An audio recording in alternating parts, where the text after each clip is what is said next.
Olympic silver medalist Michelle Mitchell tonight leads U.S. women in the 10-meter platform diving competition at the Olympic Swimming Complex. The Americans were shut out in the 3-meter performances, but they should be strong in this event.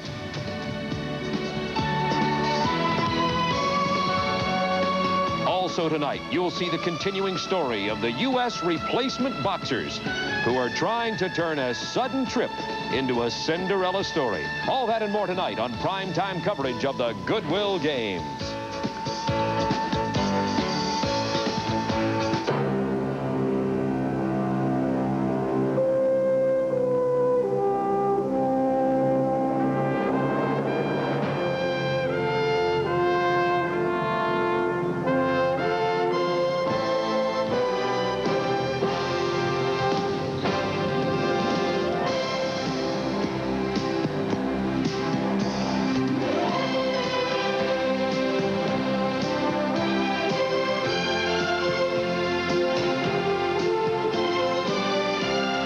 Network Television proudly presents the 1986 Goodwill Games from Moscow and from Madrid.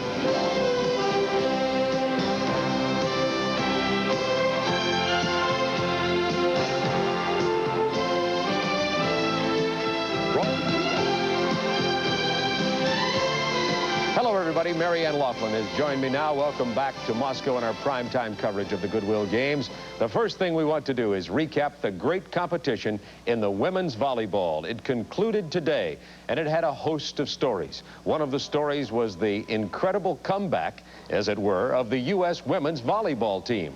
At first, they were thought to be out of the competition. Most people thought, including a lot of the wire services, that the women were out of the competition after they lost to North Korea, lost to Japan, and then finally beat Czechoslovakia. But the Americans made the gold medal round and today defeated Japan for the bronze medal. But the big story in women's volleyball was the Soviet gold medal in their win over Peru.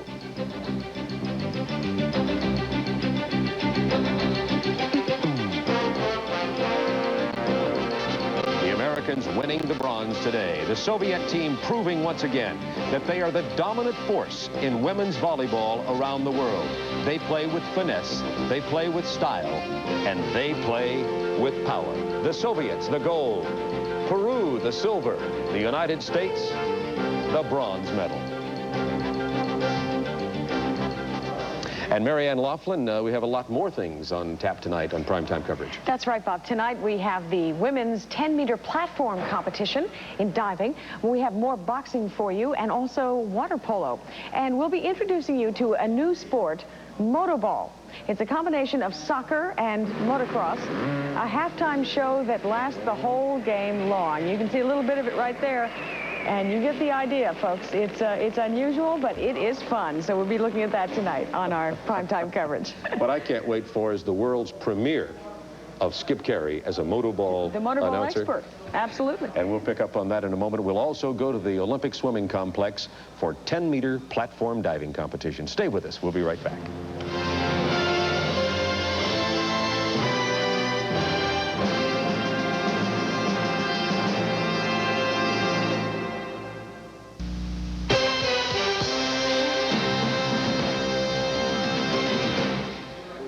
The American team unable to win a gold medal, a silver, or a bronze in the 3-meter competition. However, tonight it's 10-meter platform competition where American chances are a little bit better. Let's go to the diving venue right now with Craig Sager and 3-meter springboard gold medalist from the '76 Montreal Olympics, Jennifer Chandler. To the spectator, diving is a graceful sport that embodies much of the same finesse required of a Bolshoi ballerina. But unless you stand aboard a 10-meter platform, it's hard to comprehend the courage required to do this sport. No doubt about that. 10 meter is a lot higher from the top looking down than it is from the ground looking up. Over there, the water looks clean and refreshing, and blue up here looks hard and unfriendly. That's the truth, too. There's a wonderful sense of respect for the 10-meter tower. Today, we're going to see the best divers in the world. Two of the top Americans here also, Michelle Mitchell and Wendy Weiland.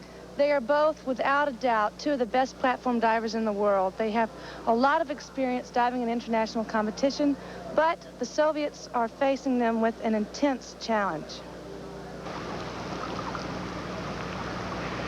Angela Stasulevich from the Soviet Union. She's 19 years old. She's doing an inward 1.5 somersaults pike, the same dive as Lee Hunson just did. That was really beautiful, too. You see those two bubbles come up on either side are caused by her swimming the entry. That's how she gets that rip. No water thrown at all. Excellent scores. Everybody gives her 8. Angela was less than 1 point behind Michelle in the Fort Lauderdale International meet just a few weeks ago. I think Angela is going to push Michelle. Michelle's going to push Angela. It's going to come down to the last round. It's going to be great. Of course, Wendy Weiland could be up there as well. Wendy won the bronze medal in the '84 Olympics. Michelle won the silver. Wendy's been diving very consistently, too. Silke Albicht from East Germany, 17 years old. Doing a forward 1.5 somersaults pike. Kind of interesting that she's doing it standing. Most people take an approach to the end of the tower. That's a little bit short of vertical, but a nice soft entry. She didn't throw very much water. That's what they want to do. In 1986, this past year in the national championships, she finished second for East Germany. And the judge give her ranging their scores from 6.5 to 7.5. They throw out the top, the high and the low, and they average the rest. See her grab her hands there, stretch for the entry. That tape is not because of an injury. That tape provides support. It's almost a preventative kind of thing because wrists are a very common injury for tower divers. Kana Novotná from Czechoslovakia. She's doing a back dive pike, degree difficulty 1.8. She's going to swing her arms up and her toes are going to come up to her fingers, then she's going to lay back and look for the water. Pretty nice dive. These first rounds, I love the first 4 rounds because the required dives get the greatest entries. The optional rounds, they get a little more tentative. Kana is the 1985 European Cup champion. Up, touches her toes, leaves her feet right where they should be. She let them drop just a little bit, so when she reaches back to stretch, she was a little arched. A tremendous field today. Wendy Weiland is up next from the United States. She's 22 years old. Wendy's doing an inward 1.5 somersaults pike. She's going to throw her arms down toward the tower. Her hips will come up and she'll spin 1.5 times toward the tower.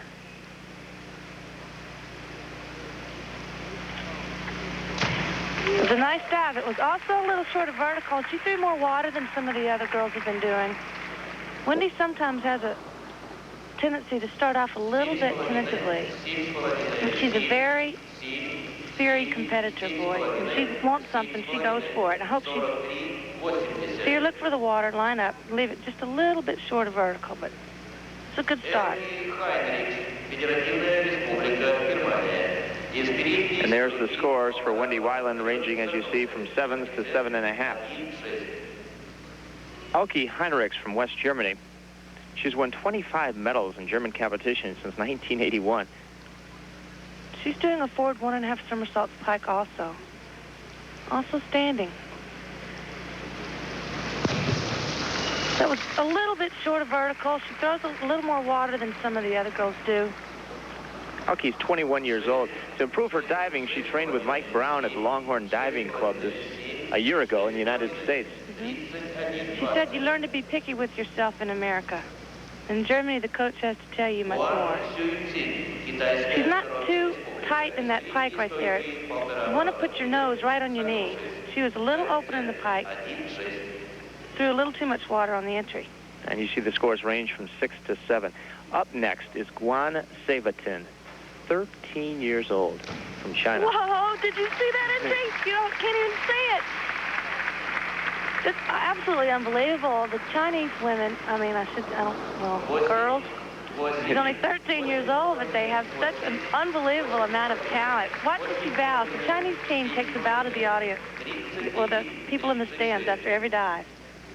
Look at these lines. I mean, you can't get any straighter than that. And her scores go all the way up to 8.5. That was a tremendous dive for Guan Seivatin from China. Chinese are going to put the pressure on the entire field today. A tremendous field, so much talent. This is Olga Blanova, 16 years old, from the Soviet Union. She's doing a forward 1.5 somersaults pike, same dive. Nice dive, straight in. It started to move a little bit past vertical, but it was a nice clean entry. See the differences in the style between the Soviets and the Chinese.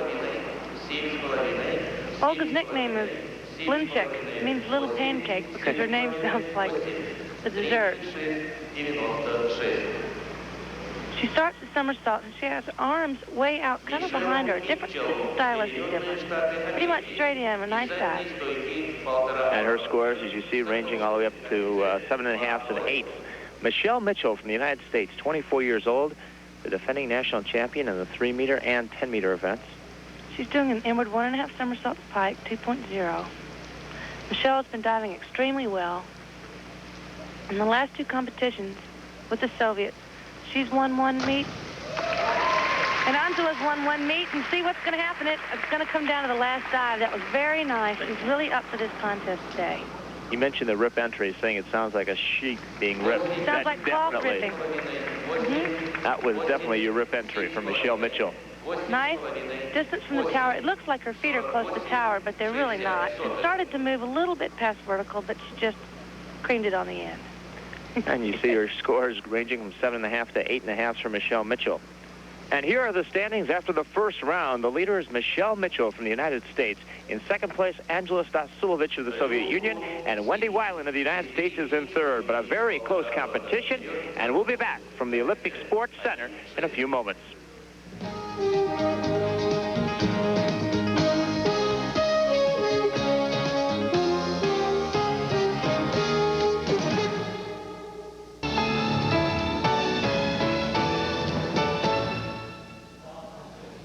I've been getting ready for this for 11 months. I hope you're looking forward to it as much as I am. We're about to see, we're about to see Motoball. Motoball actually began in the town square of Dijon, France in 1929, then kind of disappeared. I guess they didn't like it that much, and reemerged after years of obscurity in the late 30s back in the Soviet Union. Now, the Motoball venue is Vidnoy, just outside of Moscow, a small suburban city. Now, Vidnoy is not especially well known for anything, but this is interesting. You'll find this interesting, I hope. Vidnoy is well known for having a very large Motoball stadium. As a matter of fact, those viewers in North America may find it hard to believe, but there have been nearly 100,000 ticket requests for the Motoball exhibition.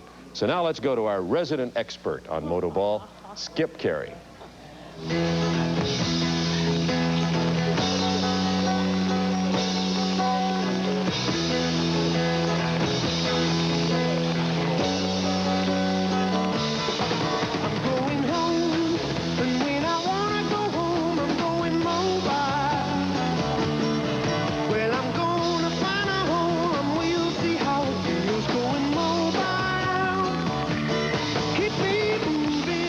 This is a pretty little town, isn't it? Could be in the middle of Kansas or Iowa or Georgia, but it's not. This is a suburb of Moscow. The name of the town is Vidonya, and it happens to be the mecca of Motoball in Russia. The Russian championship team, 5 of the last 7 years, has come from this town, and it's the home of the venue of Motoball in the 1986 Goodwill Games. It's a very interesting sport and a very interesting place. Let's see if we can learn more about it.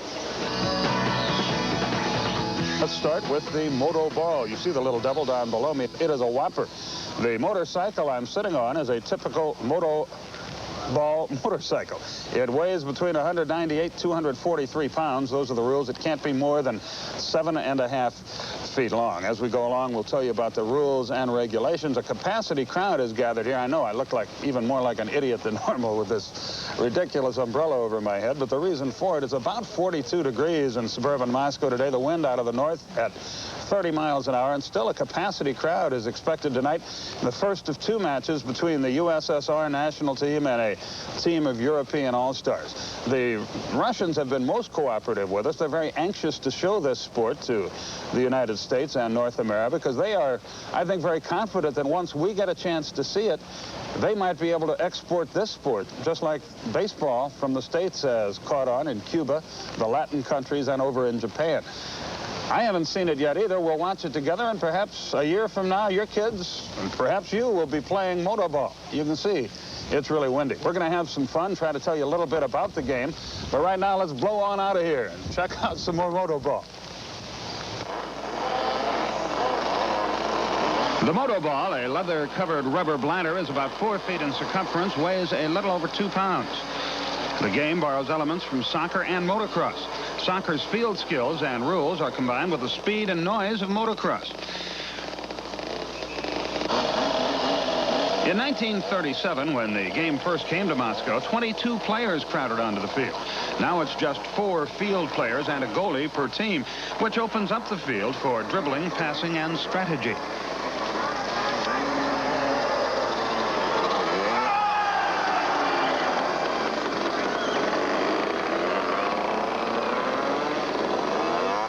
It's a game that's very popular in the USSR. Here at the Metallurg Stadium, trucks are clearing the puddles from the field. The Motoball field has the same dimensions as a soccer field.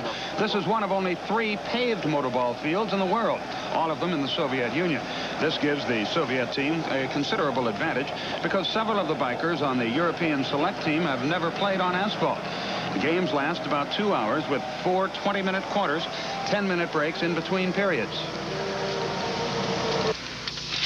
Okay, this is where the action is in Motoball or soccer, the goalie's crease area. And the goal, by the way, is just like soccer. It's 8 feet tall, 24 feet wide. The goalie's crease, we mentioned before, the goalie is the only guy in Motoball who can use his hands, and he can only use them in this crease area. If he moves outside of here, it's a major penalty. By the same token, the guys on motorcycles can't get in the crease at all. If they do, another major penalty is assessed. There are some other minor rules, but really it's a very elemental, simple, and interesting game, and those are our rules of Motoball for you. Players wear knee-high leather or leather-like boots, knee pads, padded jerseys, helmets, and protective gloves, all designed to keep players who ride at fast speed on asphalt safe.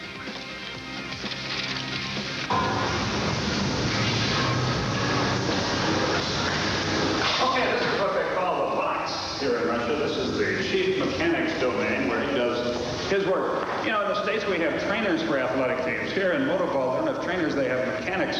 And we have the chief mechanic of the USSR team with us right here. Come on in, sir.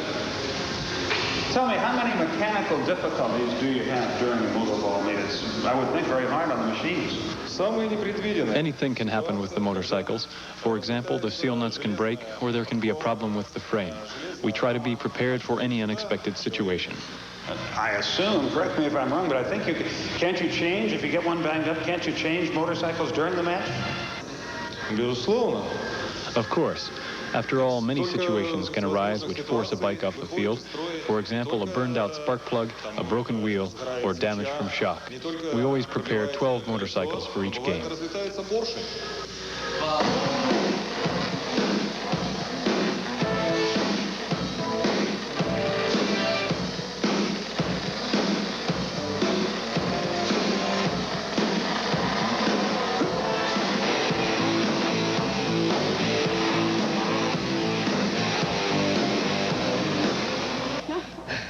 I can't wait. Of course, Skip Carey would tease us. Motoball, the actual game is coming up a little bit later. Honest, we really are going to have an actual game for you on Motoball. It seems to be a combination to me of demolition derby, motocross, and maybe rollerball. Remember the James Caan movie?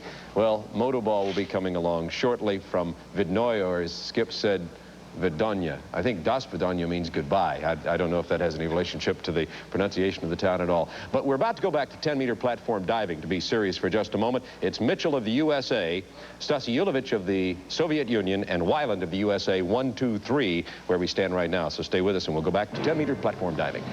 We'll return with more Turner Network Television. We've got more diving competition for you now.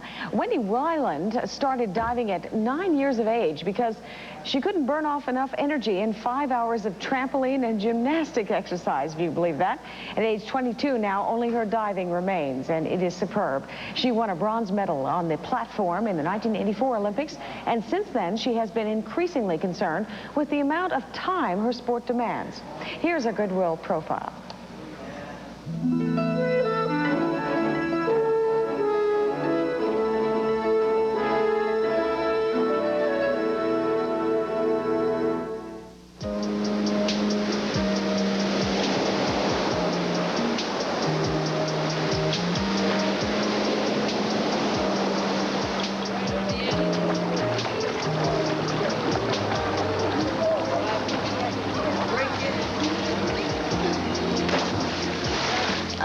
been very strange living without my parents and my family. In California, I lived with 5 different families, and I moved basically about every year and a half into a new family. And it's strange because it's not yours, and you kind of feel like you're a guest in their house for the first couple months. And you don't feel like you can hang pictures on the wall because it's their walls, and you can't be sloppy. You have to clean up. That's my downfall. My goals in diving have changed a lot. I think I've relaxed a lot. I think I've calmed down and realized that I always took diving as for granted. I mean, it was always going to be there. And within the last year and a half, I've learned that you look at you're human and you're going to fall apart if you abuse yourself. And if I'm not doing what I want to do, and if I'm not achieving the things that I want to do, then I'm not going to be happy. And with diving, that's being in the top 3. And I want to always go out as a champion. I don't want to be known as a person that reached a peak at 19 years old and then kind of stumbled. And I want to go out on top. She's a fighter. Not the most talented diver, but she makes the most of what she's got. She's talented, I'm not saying that, but she's a plugger and a hard worker, and she gets 100% out of what she does. Being by myself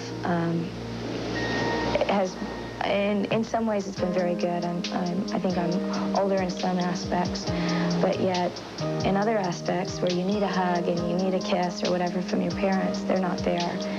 And I always tended to go into myself. And my poetry is a way for me to get out and express how I'm feeling and be angry without taking it out on other people or taking it out on myself. I am beginning to love myself. I am not perfect, but yet who is? I have 2 sides, one good in my eyes and one bad. Slowly but ever so surely, these 2 sides are becoming one. When they combined as one being, they'll make a very nice pair. I am becoming the happy one, and I am proud of myself, because it has been a long, lonely road to come. At the end of 3 rounds, the leader is Angela Stasulevich of the Soviet Union. Li Hunsun is in 2nd place from China. And in 3rd place, the other Chinese girl, Guan Seivatin. This is our leader, Angela Stasulevich from the Soviet Union. What a jump. Boy, you can hear her hit the end of the tower. She just popped that right up in the air. She's a little short of vertical, but it was a really nice entry. 7.5, 8s from the judges in that dive. So Angela Stasulevich, our leader. See how high she was? She jumped on the tower. She jumped on the end. She just popped it. You know, she's not afraid to do anything. There's a lot of divers that figure they're up 10 meters already. They really don't want to deal with anything higher. They don't jump too well. Silke Albeck in 4th place from East Germany. Why do they take the shower all the time? Stay warm. It's cold in here to them because of the windows and the air drafts.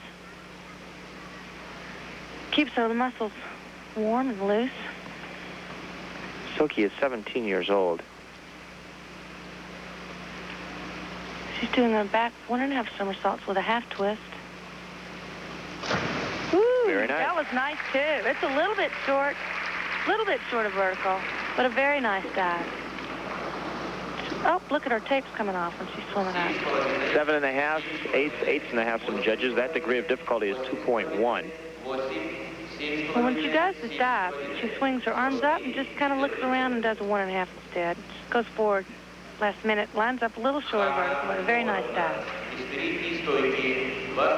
This is already the 4th round. These meets go so fast, and really the competitor that's got the best mental attitude going into this meet is the one that's really going to come out on top, because at this point it's 90% mental.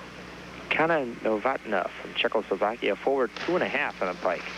She was a little short of vertical also and missed the entry a little bit. I don't know what she did. It started to rip and have that nice sound and be real clean, but then she ended up throwing a good bit of water. Kana is 21 years old, 5'5". She should be a little bit tighter in the pike there. You want to have your nose right on your knees. When she lets go and lines up, you can see I don't know what was happening underwater there. You're allowed to do things underwater to give the appearance of the dive going in vertically, and the judges do not take off for what you do underwater. Wendy Weiland has dropped into 6th place for the United States. This is a forward 1.5 with a twist. Pretty nice dive, Wendy. First 4 rounds are really just sort of get a pace going. I'm not worried about, you know, you shouldn't really worry about what place you're in after 4 dives, because the next 4 are really the ones that are count. And the standings are very, very close. She gets 7, 7.5 from all of the judges, and that degree of difficulty was 2.1, so that should move Wendy up. Nice dive. You see her, when she started the twist, she wraps her arms across her chest, squares out and goes in. Straight up and down. Nice dive. Elke Heinrichs from West Germany. She's going to be doing a forward 1.5 with a twist, the same dive that we just saw Wendy do. It's kind of nice to follow someone who's doing the same dive, because it really sets you up in terms of judging. If you do it better, they can't help but go higher. And she starts with her arms out to the side, starts the twist, squares out with her arms to the side, and then goes straight in. Kicked up quite a bit of water there at the end. Yep, she didn't have a hold of her hands very well when she went in, I think. I don't know. I think she was moving around too much underwater. And the scores are not as good as Wendy's, 6, 6.5.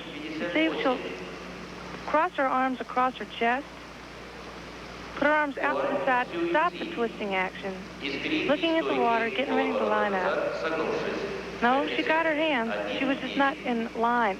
You want your arms right over your ears when you line up. Straight up and absolutely straight as you can be.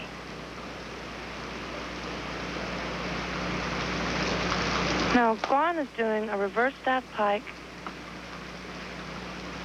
She's going to swing her arms up. Her feet are going to come up to her hands. She's going to lay back and look at the water. Look at her, how straight she is. Oh, I thought she had that nailed. She was just a little short of vertical when she hit the water, but see, you can't even hear her going in the water. It just goes, whoop. And she gets 7s from most of the judges on that dive. Gwen Savetson.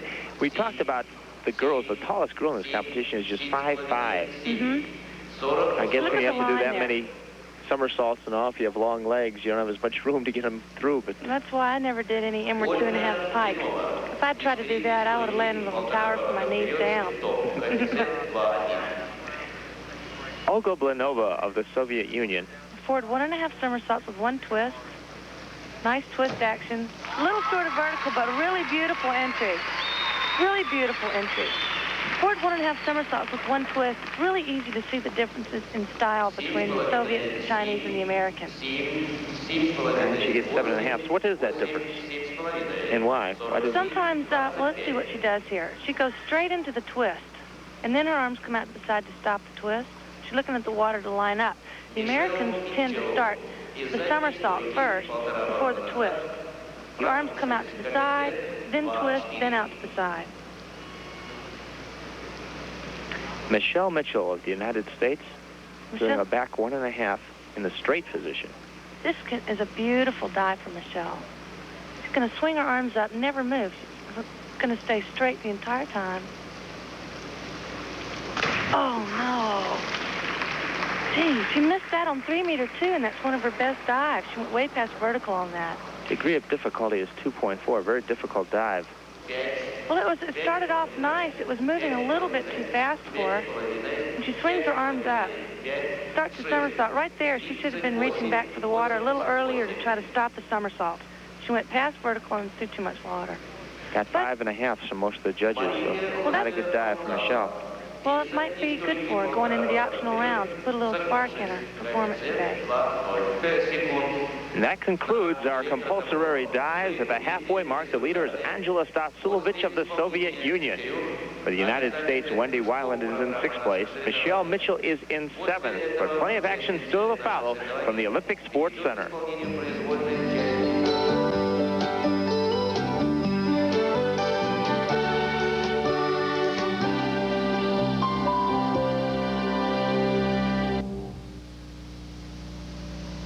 Our leader, Angela Stasulevich. Angela's doing also an inward 2.5 somersaults pike. This is Angela Stasulevich. She only won was second behind Michelle by less than a point from the last time they competed against each other. Whoa! Wow. That was so nice. That was a tremendous dive. Spinning a little bit slower than the one we saw Lee Hunsin do, but it was absolutely, totally controlled. Wonderful entry, no water thrown. And the judges give her 8.5. Watch this. Watch this. Watch this entry. Keep waiting for her to go in. She's already gone. There's no water there. They have sprays that are underneath the 10-meter. It's like a hose. It squirts water out across the surface so that you can have some surface tension so that you can see the water when you go to line up. Otherwise, you see the bottom of the pool, and if you're 33 feet up and you've got 19 feet of water, it can look like very hot. But you don't want to miss your hands from 10-meter when you line up. Silke Albrecht from East Germany. An inward 3.5 in the tuck position. Inward 2.5. Oh, I'm sorry. Inward 3.5. You're right. The women have just started doing this dive in the last, I would say, year. It's a little sort of vertical. Hey, she should have done the 2.5. She didn't have. She didn't have enough somersaults. That's a lot of dive. The degree of difficulty is 3.2. 3.5 is the highest degree of difficulty there is. There are 120 different dives that are recognized by the World Federation. Are they coming up with new ones all the time? Well, every time I come to watch a workout, they've got another somersault or another twist on the dives I used to do. It's too much. I don't know. It worries me a little bit in terms of age group diving and children starting to dive, because I don't want to see people trying to do dives that are too difficult for them too soon and getting hurt, or getting burnt out with the sport. Kana Novotná from Czechoslovakia. For 3.5 somersaults tucked, nice dive, straight in, but a little bit heavy on the entry. In other words, do a little bit too much water. It was a nice dive. You mentioned that Kana is the tallest of the girls at 5'5". She gets into a nice tight tuck there, looks at the water when she kicks out, and just doesn't really stay tight on the end. That causes you to throw a lot of water. You want to be absolutely every muscle as tight as you can get it. Wendy Weiland from the United States in 6th place after the first 4 rounds, doing an inward 2.5 in the pike position. Degree of difficulty for Wendy is 2.8. This is a good dive for Wendy. She's going to spin toward the tower 2.5 times. Never has any problem with this dive. Wendy never has problems with any of her dives. The only times that she doesn't do as well as she's capable of doing is when her attitude is not right where it ought to be. She's been diving since she was 9 years old. She's now 22. She left home at 14 to train with Ron O'Brien. She moved to California and now they've moved to Florida. Little past vertical, but a very nice dive for Wendy. She didn't throw too much water. It was a nice entry. Boy, the entries are so important, especially from 10-meter, because that's the last thing the judges see before they score. Nice tight pike. Looked at the water. Well, she wasn't that far over. 7.5 from the judges. I would have thought she would have gotten a little more than that. The degree of difficulty on that was 2.8, though. Mm-hmm. This was a tough dive. Well, I was saying that Wendy left home at 14. There's a lot of sacrifice involved to get to where these women are in the sport, a lot of sacrifice. Athletes really aren't the only ones to sacrifice. The families do, too. I mean, my mother has driven hundreds of thousands of miles to get me to workouts. My poor sisters spent all of their spring breaks on strange pool decks. Elke Heinrichs from West Germany doing the same dive that we just saw Wendy do. And we're 2.5 somersaults pike. Elke's a really strong diver. Look at the concentration, pretty intense. She backed away from the tower a little bit with her hips. It made it difficult to get to the 2.5 somersaults. If you're spinning toward the tower, you don't want to start the action by moving too far back with your hips. Our judges today are from the Soviet Union, the United States, China, East Germany, Bulgaria, West Germany, and Mexico. See, she leaves it just a little bit short of vertical because she didn't have that momentum she needed off the tower. Guan Sevatin, a forward 1.5 with 3 twists. Now, you said that the Chinese sometimes have trouble with the twist. She's going to try 3 of them. Yeah, they do. She doesn't. She looks so young. Well, she is so young. I mean, I couldn't imagine doing a triple twister from 10 meter when I was 13 years old. I mean, the only thing I can figure is she doesn't really know what she's doing yet. She's too young to know better. And of course, is her coach watching. Whoa. Whoa. She hit it. She had a curious little hop in her approach out to the end of the tower, but man, she hits it hard. You can hear her pop off the tower. It was a nice dive. It was a little bit short of vertical. Her coach is very pleased with it. Watch this little hop. Beep. And the judges give her 7.5 and 8. A good dive for Gwen Sabaton, who's just 13 years old, but among our leaders here today.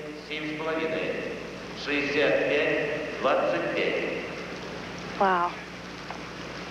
To be this competitive at that age is absolutely unbelievable.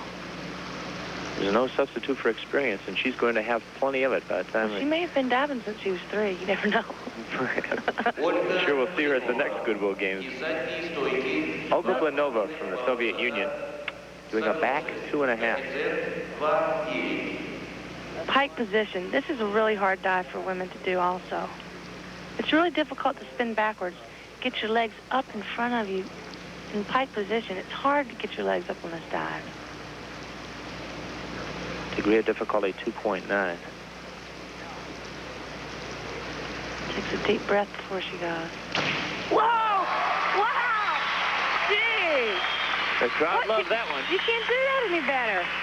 I mean, you sure can't do a better entry than that. She could have gotten a little more jump from the tower and gone a little higher in the air, but, I mean... The scores ranging from a 7.5 up to a 9. A 7.5 from the West German judge, a 9 that time from the Mexican judge. That's unbelievable. I guess that only thing I can see is that she didn't get as strong a jump as she could have. I mean, but her entry, I mean, where was it? Michelle Mitchell from the United States dropped to 7th place. She was our leader after 2 rounds. All right, she's got time to make it up. She's about 20 points behind Angela Stasulevich. Easy to make up. And Michelle is going to do another arm stand. She had a little bit of trouble with the first one. Well, her arm stand is actually very steady. And at this point right now, because she missed that last dive, she's an aggressive competitor and she knows what she's got to do. Oh, man. Makes me nervous now. Her feet are not quite up where they should be. She's holding it for 3 seconds, though.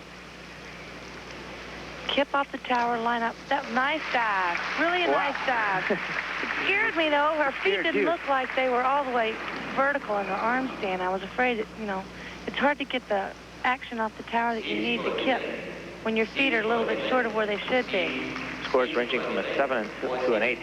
And here are the standings after the first 5 rounds. The leader continues to be Angela Stasulevich of the Soviet Union. Wendy Weiland of the United States is in 4th place, and Michelle Mitchell is in 6th.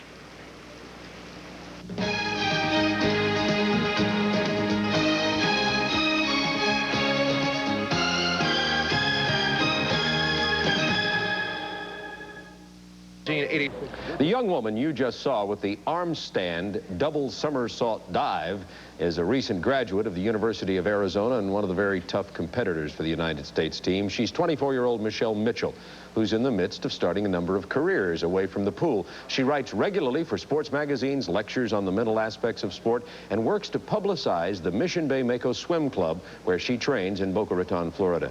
Here's our Goodwill profile.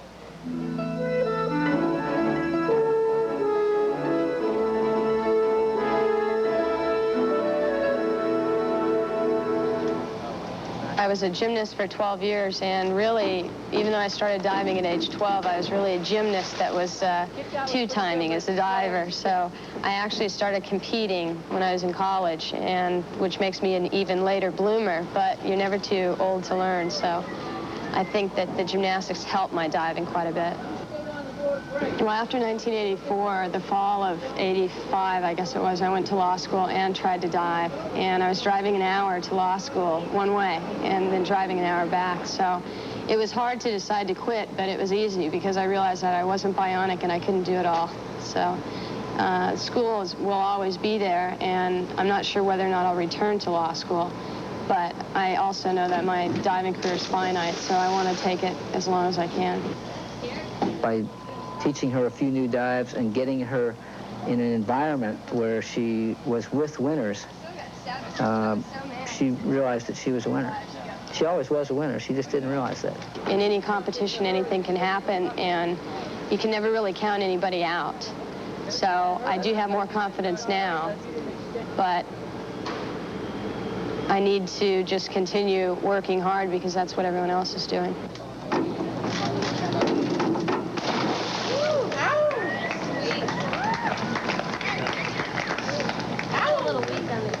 I'll buy that one. Yeah, I would like to see a little more exploding coming out of there instead of placing. Just a little too dainty. That's great. You score 8.5 on that. Being in the position I'm in, it's a real creative position to try and sell the diving team to both the community, the state, and then obviously the country and the world. And being kind of in the midst of the administration aspect as well as being a competitive athlete, it both enhance each other. I want to be set up for a career because I think it's real important for athletes to do that. You lay a foundation in your sport, and you need to do that in a career as well. And I see a lot of people are getting smart and starting to do it, which is great.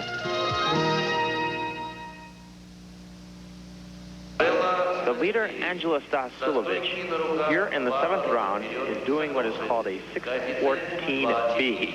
The 6 means it's an arm stand, and she says this is her favorite dive. Arm stand for double somersault in pike position.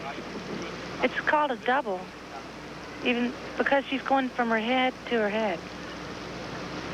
You would think a double would be feet first dive, but because she's starting from her hands, she'll end up on her hands. What an awesome arm stand. She's ending up on her hands. It's a really nice dive. And there's the 2 bubbles on both sides as she goes into the water. Right? She was moving around a little bit on the entry. She wasn't perfectly solid when she hit the water. It was a nice, nice dive. And the scoring ranging from mostly 8-1-9 for Angela Stasulevich. She lets her feet fall past vertical. Just grabs her feet and looks at the water. Pretty unbelievably great dive. And as our leader, with fine scores in the 8s and 9 ranges, Angela Stasulevich starting to move out a little bit. She held a 33-point lead at the end of the first 6 rounds. Wendy Weiland of the United States in 3rd place. Wendy's doing a reverse 2.5 somersaults tuck, and she has got to hit this dive. Wendy trying to get into the medals in 3rd place. Kent Ferguson of the United States won a silver in the men's 3-meter. And Wendy's going to swing her arms up. Her knees are going to come up to her hands, and she's going to spin backward toward the tower 2.5 times. Oh, no. She left that short of vertical. That's not good. She needed a better dive than that. It looked like she had a pretty good jump. Nope, she scooted away from the tower a little bit. When she kicked out, she kicked her feet down too low. She should have kicked the feet up towards the ceiling more. Guan Saviton, our 13-year-old Chinese girl, back 2.5 pike. Talk about springs in your ankles. This little gal, you can't tell how small she really is until you see her stand next to somebody else. She is so teeny. Whoa. Ooh. Look at that jump. I mean, she has to almost let go before she comes to a double. So she doesn't go over. That time she came out a little bit too soon and ended up short of vertical. But look at this jump. It weighs about 90 pounds. Look. She has to let her feet go when they're pointing at the pool and then just kind of try to control the rest around. That was a difficult dive, and she gets good scores. I'll bet she weighs about 65. I don't think she weighs 80. But she's going to be somebody to really... About 4 feet 10 inches, weighs about 85 pounds. She's going to be somebody to really watch in the next few years. Olga Blanova, the Soviet Union, currently in 2nd place. Olga's doing a reverse 2.5 somersaults tuck, 2.7. This is her favorite dive. She was 33 points behind her teammate, Angela Stasulevich, going into this round. Well, this will just almost clinch it. She hits it. Oh. Oh, my God! Well, I think she hit it. I think she hit that. That was a rip. That was a great jump, and that was an absolutely beautiful entry. You can't do that dive much better than that. Everybody's like it. Her coach likes it, that's for sure. Watch this. She swings her arms up. Wow. And the nice tight tuck. She split a little bit. You don't see that from the side. But look at how flat she is when she lines up and goes in. There is absolutely no splash at all. 9.5. Great for our judging, too. As you see, 9.5 from everybody except the Soviet Union judge, and he gave her a 9. So yeah, but he gets marked out. That's right.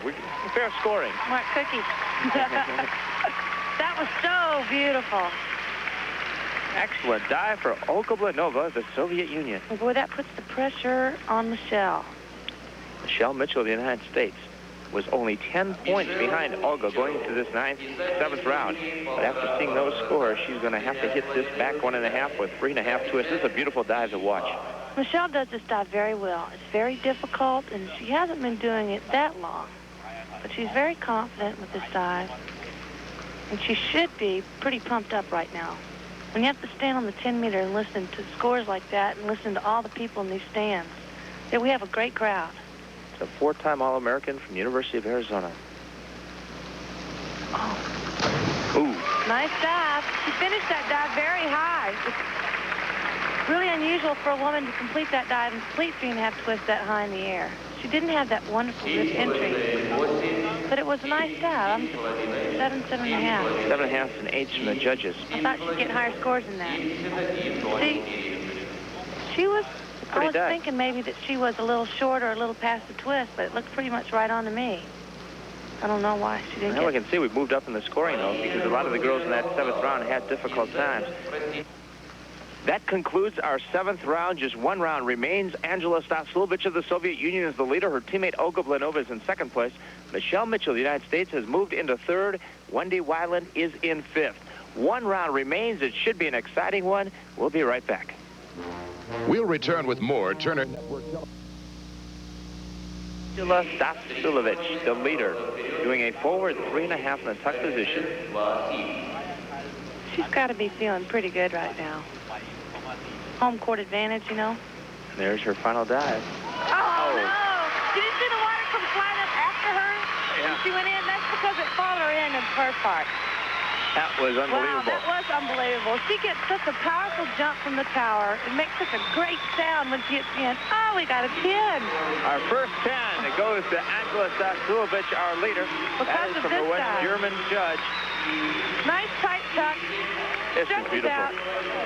There's nothing happening now. You can't go in straighter. You can't make splash that time. For Angela Stasulevich, that is a degree of difficulty of 2.7. But with scores like that, she's going to be tough to catch. I don't think anybody can catch her right now. A tremendous dive. Ho hum. Another fabulous list I've put together again today. Suki Abeg from East Germany. There's her teammate. Wendy Weiland in 5th place, but still in the running for a medal. Back 2.5 somersaults pike for all the cookies. She's got to hit this. Degree of difficulty is 2.9. Wendy is such an intense competitor. When she's on, boy, she's tough to beat. A nice dive. It was a little bit short of vertical, but it was a wonderful dive. Didn't get that great sound. Mike Finnernan and Tom Rich, our coaches, standing by as Wendy Weiland concludes her performance with a fine dive. It was a very nice dive. Consistent scoring, 7.5 from each of the 7 judges. I think they've been a little low today on the American girls. I think the judges have been a little low. It's always interesting to see the judges' analysis before judges meet over. They break down and they can see what coach had who in 1st through 6th. Has provided some extremely embarrassing moments in the history of the diving world. Elke Heinrichs from West Germany in 8th place, concluding with a forward 3.5 in the pike position. A lot of dives. Degree of difficulty is 3.0. She's got to get a good pop off the end of the tower. Oh. Didn't have time to line that up. No, she took the whole 10 meters to do that dive. You want to try to finish a little higher than that, so you do have time to line up. Here's this view. It looks all right here until you look down and see how far up you really are. Well, see, she's only completed a double by the time she just... Whoa. That's interesting to watch that, and then we watched the 13-year-old Guan Saivaton spin so quickly, and she had 2.5 of those somersaults done by the time she got to the lower board. Gwen Saivaton, we're going to see right here, doing a forward 3.5. Same dive. The pike. Same dive. This will be a great comparison. I mean, I just can't imagine her coach saying, okay, Quan, 3.5 pike, and her saying, okay, no problem. No problem. Oh. Look how I quickly don't believe spins. that either. I mean, look how she can't control the end. She goes over on it. What a beautiful, beautiful. She has really pretty lines. Great legs, great toes, wonderful extension when she's in the air. Natural and graceful body lines, I would think, would earn high marks from the judges, just because you look so pretty up there. Look at her pike. See her legs, how straight, and her toes are really beautiful. When she comes out, I mean, she's even got time to put her arms out to the side to try to stop it. Just unbelievable. She's going to be somebody to really watch. Olga Blanova of the Soviet Union in second place, chasing her teammate Angela Stasulevich. But the degree of difficulty on this is just 2.6. It's an arm stand. She would have to get 10s on this to catch Angela. Well, miracles have happened. It can be done. I've seen her do this stuff for 9s. What blows my mind is this press up. And there's her coach. He's coaching her. Man. That Well, is a tough dive. That was a beautiful dive. She has to actually slow that down because she has such a wonderful arm stand and wonderful action off the tower. She had to slow it down, and then she actually left it short of vertical, overcorrected. It was a nice dive. She had time. See, a little arch when she went in. It was still a clean entry. It was a nice dive, though. The scores are 6.5 up to an 8. Well, a low score from the United States shows that time, but that score will be thrown out. They throw out the high and the low. Michelle Mitchell of the United States concluding with an Edward 3.5 in a tuck position. She needs to get good scores to get a medal. Yes, she does. She's got to hit this dive. Last meet Michelle did this in. She absolutely drilled it. It's been a very good dive for her. It's going to spin 3.5 times toward the tower. Oh, she went just a little bit past vertical, and they're not going to give her the score she's going to need. She had a wonderful top. She had a nice, clean entry. And she watches the scores. They range from a 6.5 to 7. Not enough.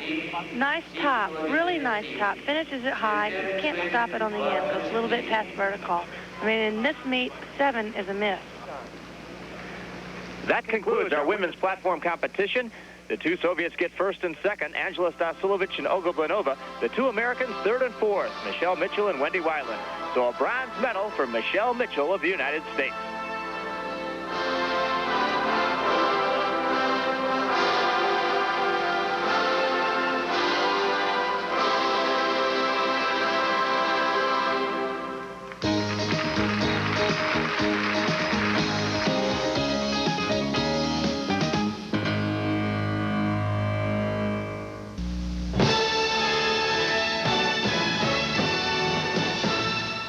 Well, Michelle Mitchell finished third in the diving, and by the way, Wendy Weiland finished just out of the running. She finished fourth in that competition, and tomorrow is the beginning of the men's 10-meter platform competition. Some very strong competition there, too, and some pretty high hopes for the United States. Let's have a look at the rest of Sunday. It's part of this two-day weekend, the busiest weekend of the Goodwill Games of 1986. The U.S. men will be playing in the second round action in Spain against Argentina.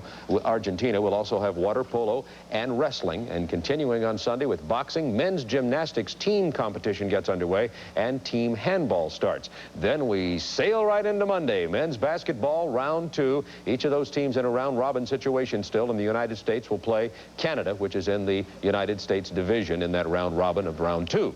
All those rounds and round ball. Men's gymnastics also on Monday, individual all-around and yachting from Tallinn Bay, where the wind was very strong today, but they were able to get the competition underway anyway. I want to remind you that coming up just a little bit later, we will have game action from Motoball, and in just a moment, the United States and West Germany will play water polo, the United States trying to advance to the gold medal games. Stay with us on Goodwill Games coverage 1986.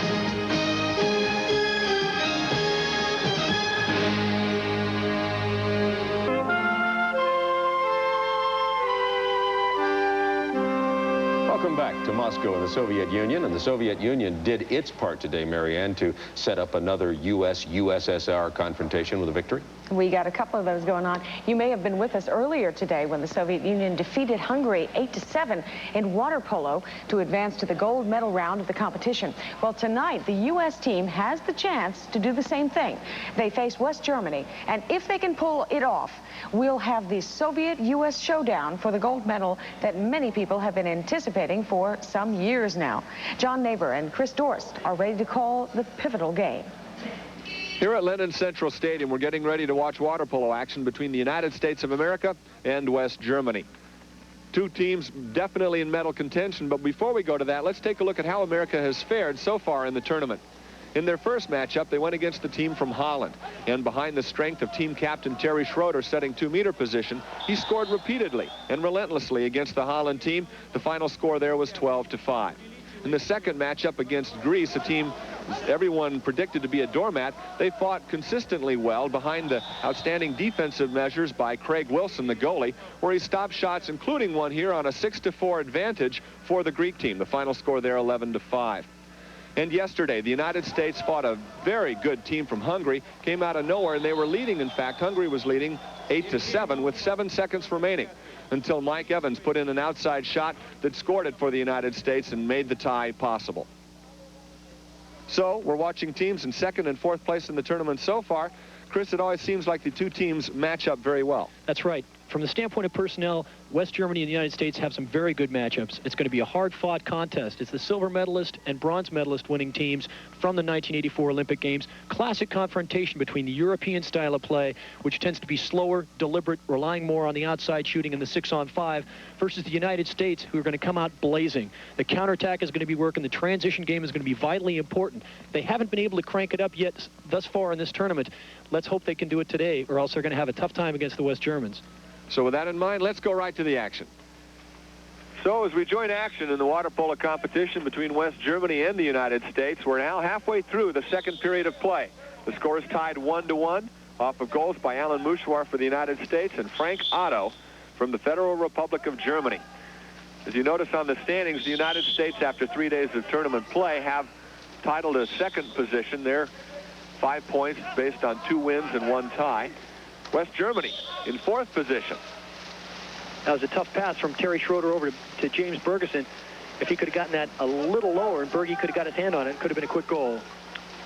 So Germany with a win here could tie the United States going into the last round of play. Very important game for both teams. Here's a shot. Otto takes the shot, no good. Another one. And followed immediately by number 10, Thomas Huber for West Germany. He puts that rebound back into the cage for the score now. 2-1, West Germany leading over the United States of America. Once again, John, a nice block here. 2 hands on this shot by Craig Wilson, but where's it go? It goes right back to a German whose man is moving in the other direction. Huber's got his hand on it, backhands it right past Craig Wilson. That's just bad luck. So Craig Wilson, the man who blocked one shot, immediately lets the other one go through. So it's 2-1, the United States down at this point in the game, and that does not bode well for the team from the United States. U.S. knew it would be in a hard-fought game, and boy, they really are playing good defense, though, John. They're not letting up from the outside. No real cheap shots have gone. The ball just bounced back to the wrong person. 35-second shot clock begins when the ball is put into play. Teams will have to shoot at least once at the cage every 35 seconds or lose control of the ball. There's a struggle there in the hole position. Jody Campbell at 2 meters. Watch the goalie coming out there, John. Peter Ruther is way out for a goalie. Nice shot.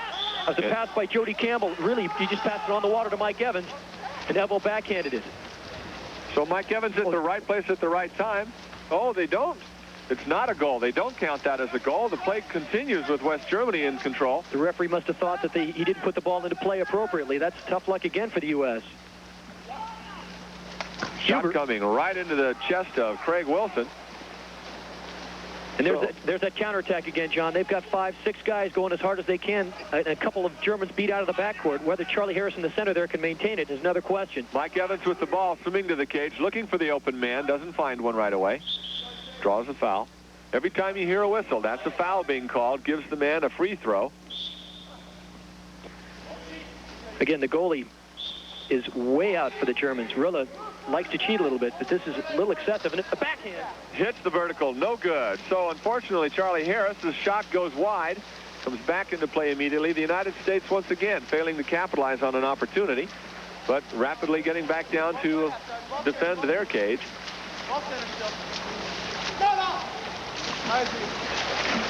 The Germans playing very good defense.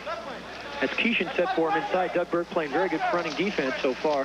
Shot clock's down under 10, and they still haven't drawn a foul inside. That's good defense. So the 2-meter man being forced out to 5 meters here. The Americans keeping them well away from shooting range. 3 seconds on the shot clock. It falls wide. Craig Wilson, the goalie, again with the ball. Shoots it way down to Mike Evans.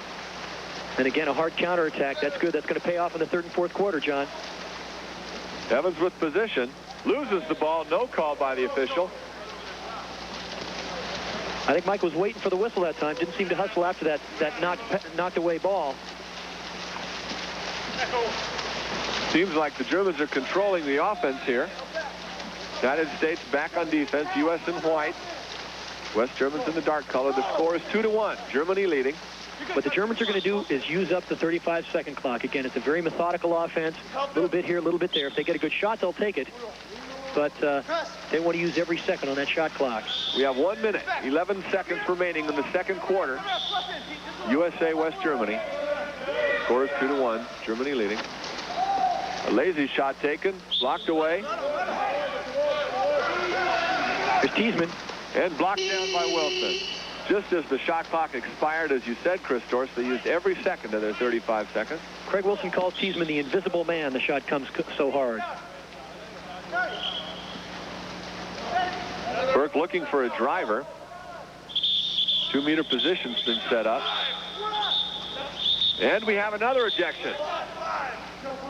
Once again, this is going to be Dirk Jacoby going to the sidelines for 45 seconds. That's his 2nd major foul. He's trying to establish position on Jody Campbell at 2 meters, and Jody is one of the better people at setting up deep and getting his defense behind him.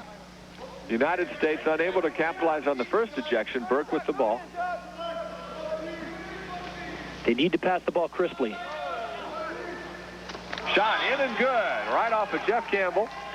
Jeff was all alone that time inside. It was a nice pass from Jody Campbell, and they worked the defense well. That was important, John. You see it here, the pass over to Jody, into Jeff. There's no one close to him. He's got time to look cross cage and put it away. Chip shot underneath the goalie, Peter Rolla from West Germany. So we now have a tie at 2-2.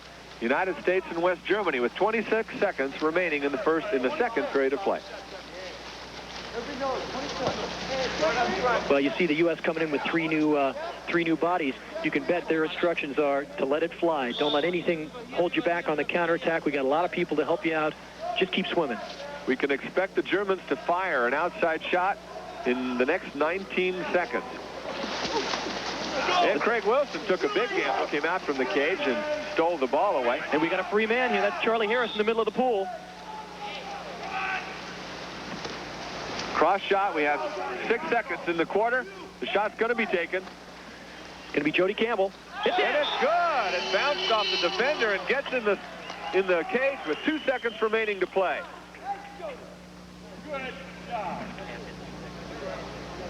So the score 2-2. Oh, look at this pass. Jody just winds up. He has no time left. And the goalie just didn't get there. I don't know what Rollo was thinking, but it went top corner. Beautiful shot by Jody. In a situation like that, John, in a situation like that, the players are coached to make the goalie block it, force him to do something. In that situation, it wasn't that good of a shot, but it got to where it wanted to go. Tipped off the goalie's fingers into the cage. The score now stands: United States 3, West Germany 2.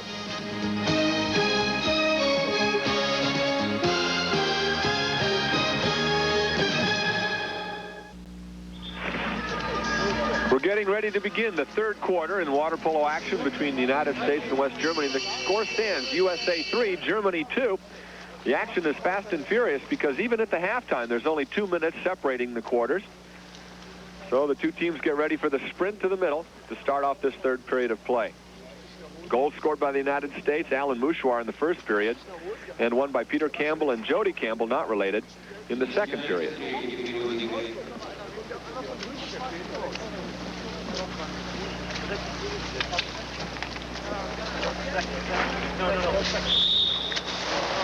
And the sprint is off. That was Jeff Campbell, not Peter Campbell, who scored that earlier goal. The sprint, the United States has lost all 3 now. Rainier Osselman for the German squad has won all 3 sprints in this game, giving them their team the first possession. Now, it's vitally important for the U.S. to maintain their intensity, especially in the transition game, John. They've got to crank up that counterattack. The Germans have lost a little momentum with that last second goal. The U.S. can score the first couple times down. It's really going to hurt them. These two teams coming into this game were second and fourth in the tournament so far. Quick movement. Steals the ball to the United States. Peter Campbell. Peter Campbell gets that pass. Long down court pass, looking for an open American. Americans in the white cap. There's Charlie Harris once again with the he was free in the center, and the long pass went over, so it went over the goal line. It goes back to the Germans. So if the ball merely touches the sidelines or the out markers, change of possession. Right now, Armando Fernandez, the Mexican national, swimming by himself, immediately attacked by Peter Campbell. And Peter's ejected. So it's the West Germans with the 5-6 man-up advantage at this point. This plays right into their hands, John. They're very good at this aspect of the game. Let's see how the U.S. defense can do against it. Craig Wilson, the American goalie in the red cap. He's expecting a lot of shots. I'm surprised to see number 11, Tiesman, on the inside row. He's got a tremendous outside shot.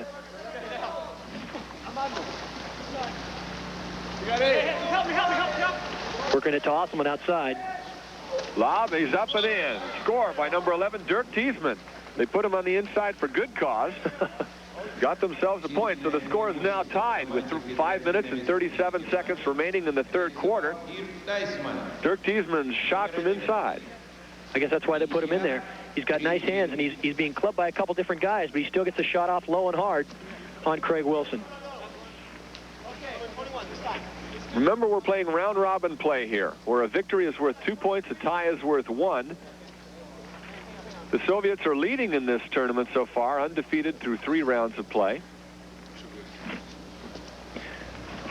Looks like Tiesman might have gotten an errant elbow or an errant finger. He's going off accompanied by the German doctors on the sidelines. I hope he's okay.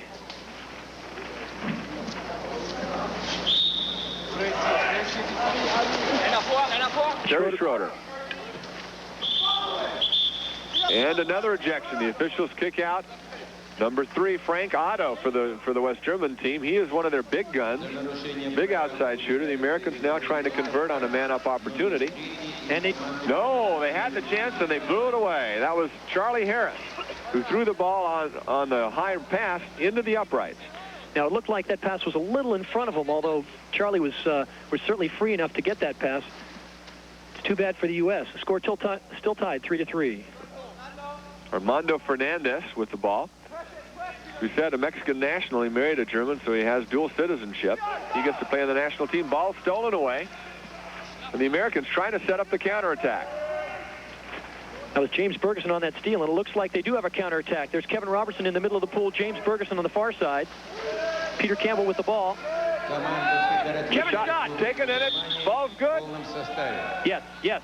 The score is good. Kevin Robertson with that important shot, still with a man-up advantage. So the United States on a 6-6, excuse me, not a man-up advantage, on an natural goal, they call it. Well, the Germans were just coming in at the end of the kick-out. Kevin got that pass and just kind of squibbed it around. Went off the bar and kind of floated on the goal line there for a second, and that's what took them a while to register at a goal.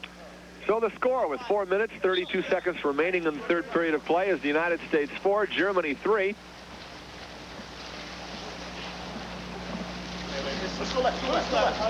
The United States not having anybody in the top 3 in the high scorer standings throughout the tournament because of a very well-rounded offense. Absolutely. 8 of the people on the U.S. team have 2 goals or more, which indicates a tremendous balance, John.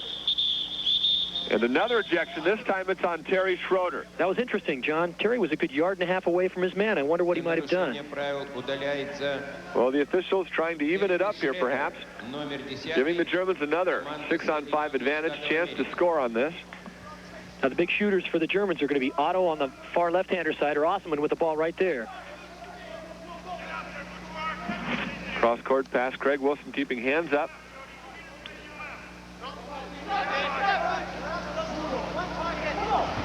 There's Chi-Hen. He's the scorer for them. Shot across the cage, upper right-hand corner. Big opportunity for Frank Chi-Hen with 3 minutes, 37 seconds remaining. Now watch Ties his shot. the score. Top corner, John. Best goalies in the world can't touch those. Boom. That's real tough to block, let me tell you. So Chris Dorst, Olympic silver medalist in 1984. The United States is a 4-4 tie right now. Is this where they wanted to be? Well, they wanted to be close, certainly. Their counterattack has been reasonably effective so far. It hasn't come off with quite the intensity they might want, but they're tiring out the Germans. They're forcing the Germans back, and something like that is going to tell for them in the latter parts of the game. And another ejection. Another ejection. That's going to be number 8. Rainier Osselman, the big shooter, is now sitting out for 45 seconds. And again, that's 2 kickouts that Jody Campbell personally has drawn on his men. Very deceptive at 2 meters, John. So Chris passes the call of the day right now. Absolutely. Doug Burke likes the outside shot. Looks like they're giving it to him, too. He'll take it. Bingo. Take it he did. Doug Burke for the United States. Brings the score now 5-4. USA leading by 1. Now, the Germans were dropping off him for some reason. He's got a tremendous outside shot. Look at how far away the defense is. Doug just catches it and lets it go right away. Doug Burke, an Olympian and 1984 teammate of yours, Chris Dorst, they say he's a very intelligent player. He anticipates the pass and gets there early. 29 years of age. He has an MBA from UCLA, a Stanford undergraduate. Well, he's a real student of the game. He and I would sit around and talk about water polo for hours on long international trips, John.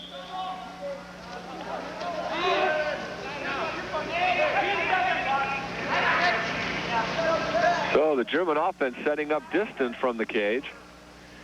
I think that's the guy that went to shoot from outside, John, number 5, Armando Fernandez. He doesn't have that hard and outside shot compared with the other players.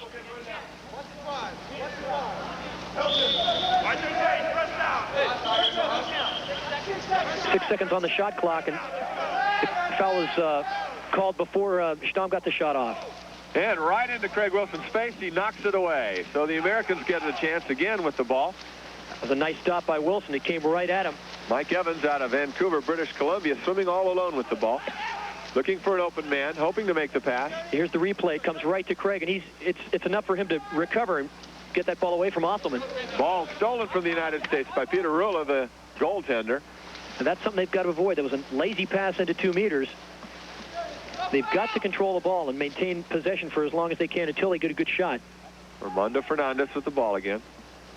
22 seconds on the shot clock. Minute 51 remaining in the third period of play. Americans lead 5-4.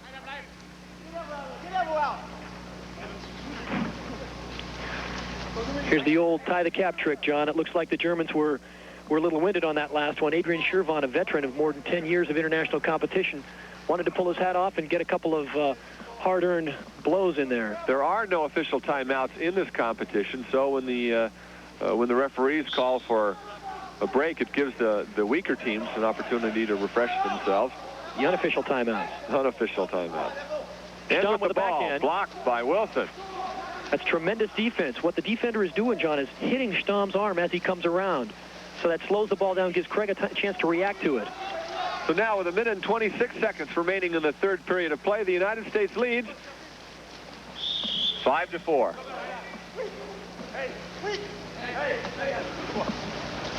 The clock is ticking down with 1 minute and 15 seconds in the third period of play. The United States now with a 5-4 lead. We'll take a timeout and return with more water polo action in just a moment.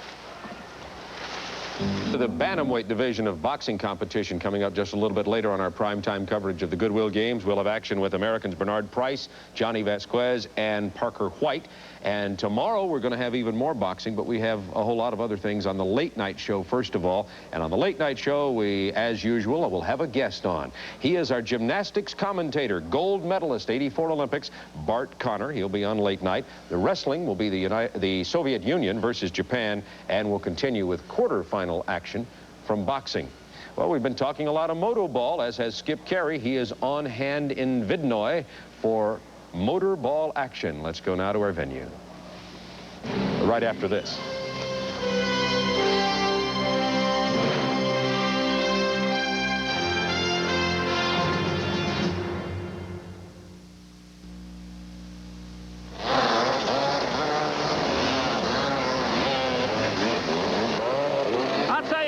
Make you a little homesick for Braves baseball or whoever your favorite team may happen to be. Here in Moscow, the game has been delayed while they sand the infield, as it were. The USSR team has not put in its appearance, but the European All-Stars are limbering up and getting ready to go. Sounds like a bunch of frustrated wasps or hornets, but we'll see what's what here in a minute. Ex-Motoball superstar and current national team trainer Valery Mosin has a few words about the risks involved. In principle, I don't think it's more dangerous than any other sport. On the Soviet national Motoball team, there has not been a single injury in the last year in the course of numerous competitions and participation in the European Championship. None of our players has had even a minor injury.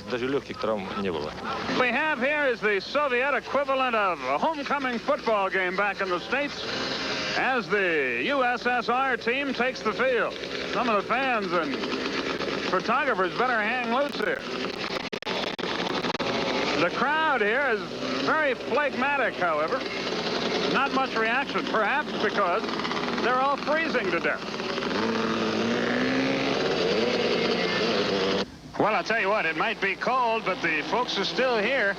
By the way, TASS, the Soviet news agency, reports that more than 100,000 people have requested tickets for the next Motoball event that we will have for you. It will be played Sunday afternoon here in Moscow. There are some of the fans that braved the horrible weather, and here's a shot by the European team that sailed just wide of the goal. Goalie gives it off to one of his strikers, and away they go.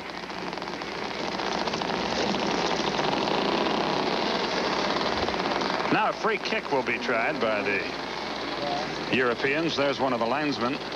He had to be freezing to death, but that is their uniform. There's the ball, and there's the kick, and there's a good save by Alexei Danilin, who's the goalie for the Soviet team. By the way, Motoball did not start in Moscow. It was first played on the town square in Dijon, France in 1929. Up until 1970, the goalie used to be on a motorcycle, too. That must have really been something. The goalie can hand it off to one of his strikers, or he can just kick it away, depending on how the defense is lined up against him. A big fan of Motoball, they tell us over here, is the first cosmonaut, Yuri Gagarin, who was the chief judge at an early tournament in Moscow. I still can't figure out how those goalies handled things when they were on the motorcycle. Gagarin, of course, is now deceased, was a big Motoball fan. The Soviets going end to end here. Remember, you can kick it with your foot. You can't touch it with your hand. You can bump it with the wheel of your motorcycle if you like.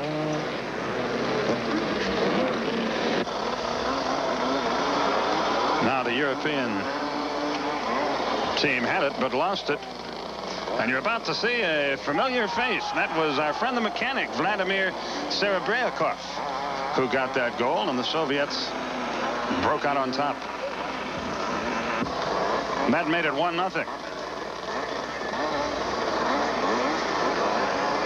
But Vladimir is a busy little bee. He steals the ball. It's 2-0, and the Europeans are struggling, and the hometown crowd just outside Moscow really loved the Motoball action.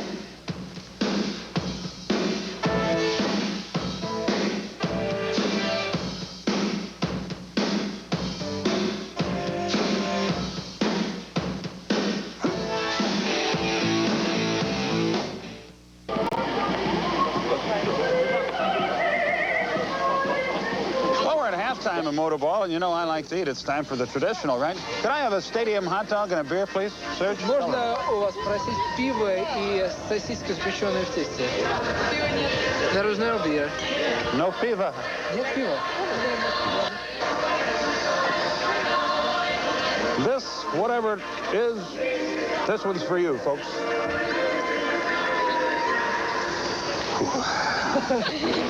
It was a little rough. 3-0 was the score at halftime. The Soviets on top, and we rejoin the action.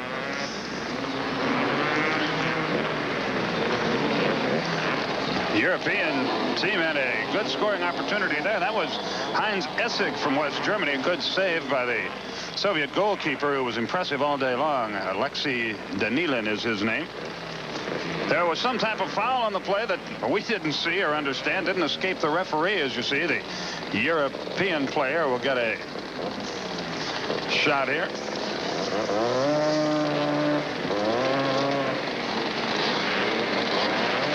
But he gets too much of it. Over the crossbar, and another wasted opportunity, and the Soviets about to go on the attack. Free kicks are awarded for 23 different violations in Motoball. If we have time as we go along, we'll give them to you. Penalty shots for 6 different infractions. So there is a lot of officiating. That was Sergei Chasovsky who took that slide. He's a sports instructor when he's not motorballing. And the Soviets generally continue to show their dominance in all areas of the game, including ball handling. Good defensive play there. Now the Soviets will inbound.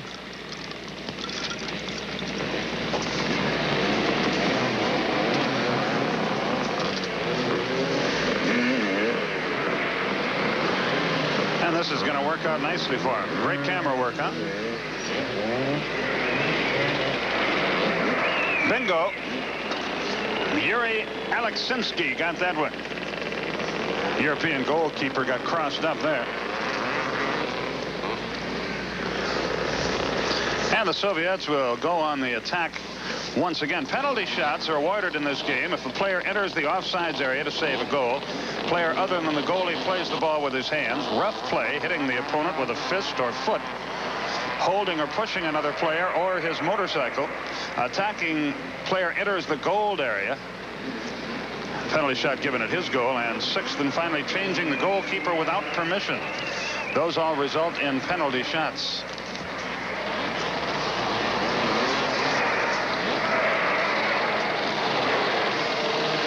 There's a good counterattack by the Soviets coming up.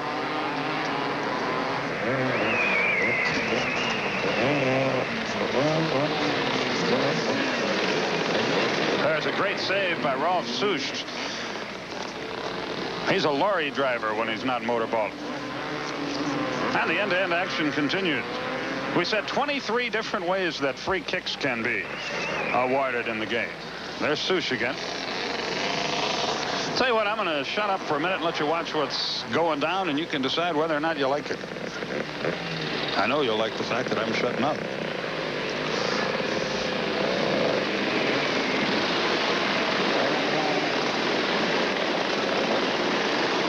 Referee's on my diet.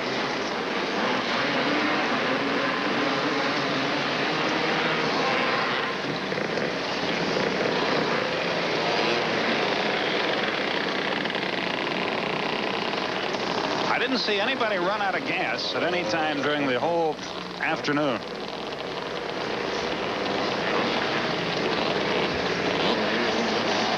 European team inbounds. Again, they are denied. Alexei Danilin does it again. You're about to see another good play by the European goaltender Sush.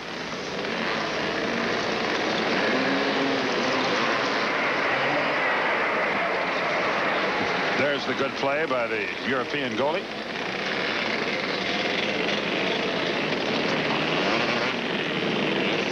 Now the Soviets inbound.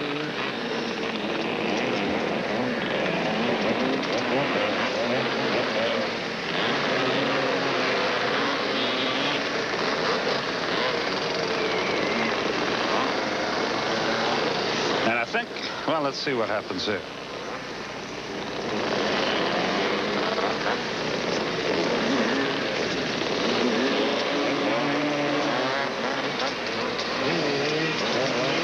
See him right there to the right of your screen. A Soviet player was in the goal crease. That you cannot do unless a penalty shot will be upcoming for the European team.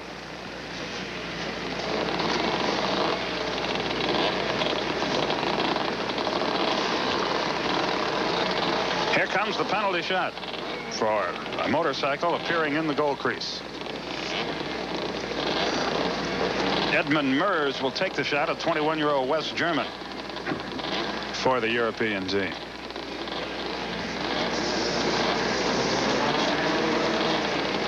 He got it.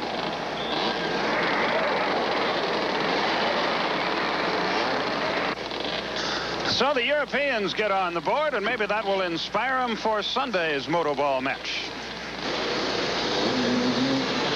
Well, as you can see, the match is underway. First time it's been seen in the United States right here in the Goodwill Games. I've been asked to give you my initial impression. That's easy. It was, what in the world are they doing out there? But seriously, as you continue to watch, there is strategy in the game, and these guys are really terrific athletes. They can handle those motorcycles and that Motoball with amazing ease.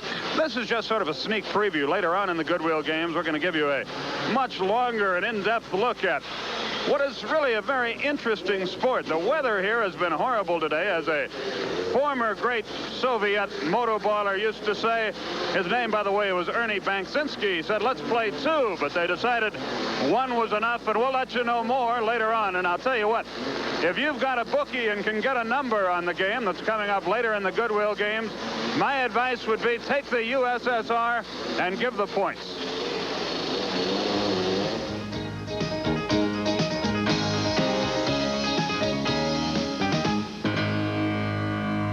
You know, I understand that the Bolshaya Shishka, our big pine cone, the big cheese, the head honcho here at our broadcast, told Skip that until he got the Motoball rules right, he can't come home. So I've never seen Skip Carey work any harder. He'll have a detailed report on a game for you. We'll be playing for you later on the Goodwill Games. Skip also told me to try to catch a Little League game. He said they play on tricycles.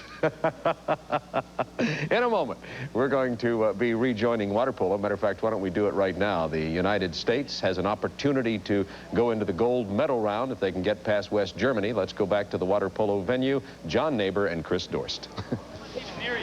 While we were away, the third quarter ended without a score, but two ejections, one on each team. So we begin the fourth period of play, 5-on-5.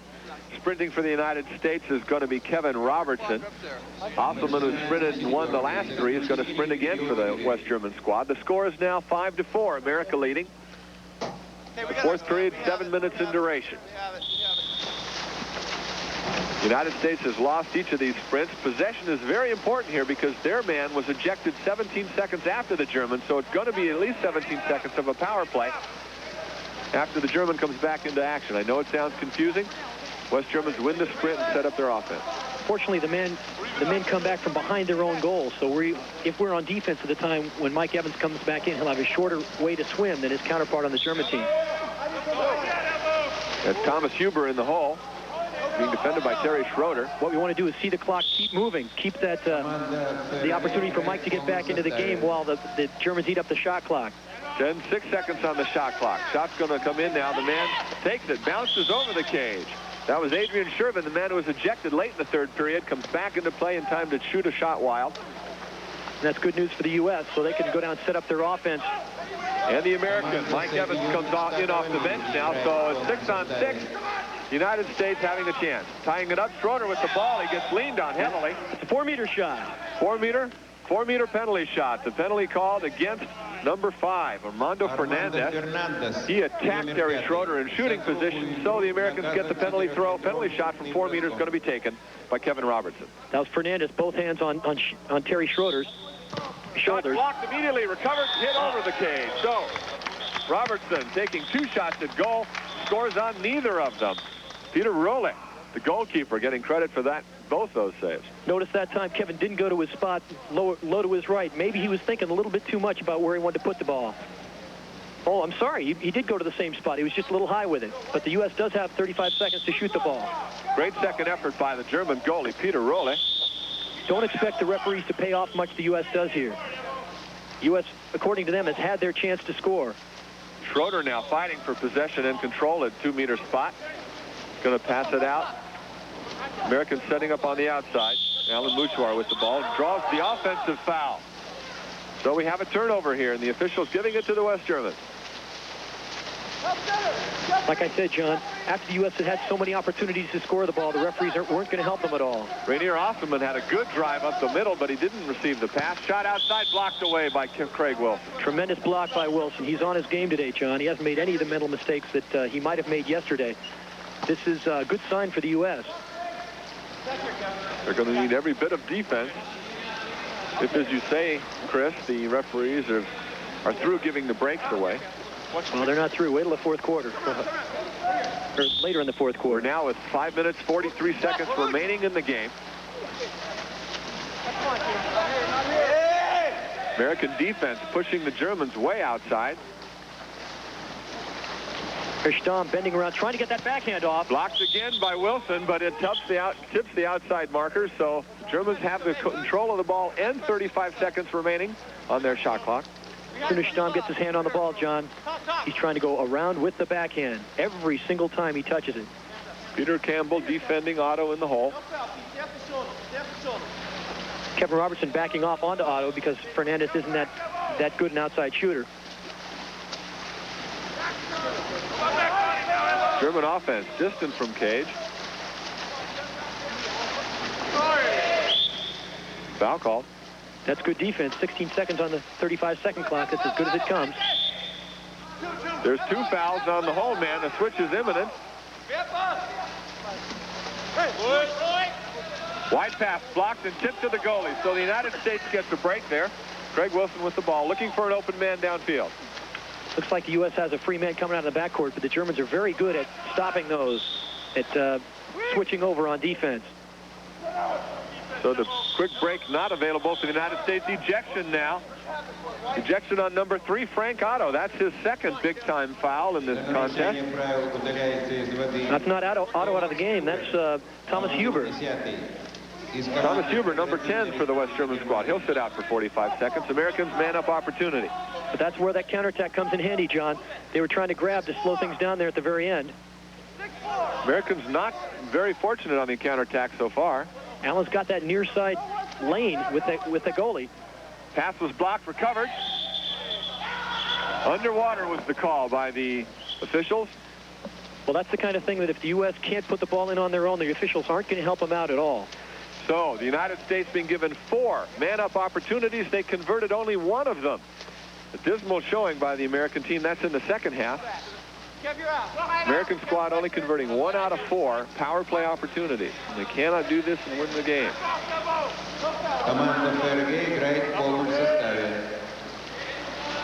Thomas Huber coming back into play, evening up the score at 6 players per team. Shot clock running down to 5, 4. And it falls good. That was a tip shot from Stamm, hit it off at 2 meters. See how happy he is? Outside shot tips it in by Stamm. So the score is now tied 5-5. with 3 minutes 47 seconds remaining to play. Yeah, Craig Wilson was all over that, but Stamm moved it over about a foot and a half, and it went right into the corner. The score 5-5. 3 minutes 47 seconds remaining to play in this game. The United States needing a win here if they are to have a shot at the gold medal against the Soviets tomorrow evening. Well, we explained this was going to be a tight game at the outset, John, and it's turned out to be just that. Barry Schroeder with the ball. Passing out to Robertson, back again to Schroeder. Oh, and a very aggressive defensive move. And a great shot by Doug Berg. No, that was James Bergeson, excuse me. James Bergeson with his first goal in this game brings the lead back to the United States 6-5. Watch this release. Ball hits his hands and it's gone. Jody and James, they played together at Stanford, know each other's moves real well right off the lower bar. So in the fourth and final quarter with 3 minutes 26 seconds remaining, the score, United States 6, Germany 5.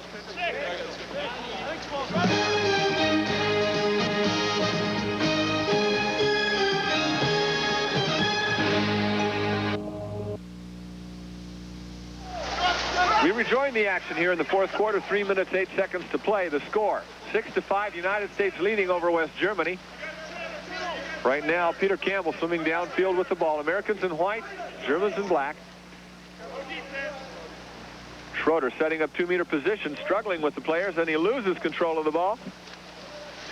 Germany with the opportunity. Again, the referee's letting the 2-meter man play with the ball a little bit. Terry got that one knocked away and couldn't quite get his legs underneath him to go chase it. Ball's left, ball's left, ball's left. You're right, Jeffrey. You're right, Jeffrey. The story here in the second half, though, is the U.S. counterattack. It looks like the Germans are slowing down a little bit. That's yours, Bergie. You got to come back. That's Huber in the hole, 2-meter position. Outside shots. A frequent thing from the German squad. Ball stolen away. United States takes it.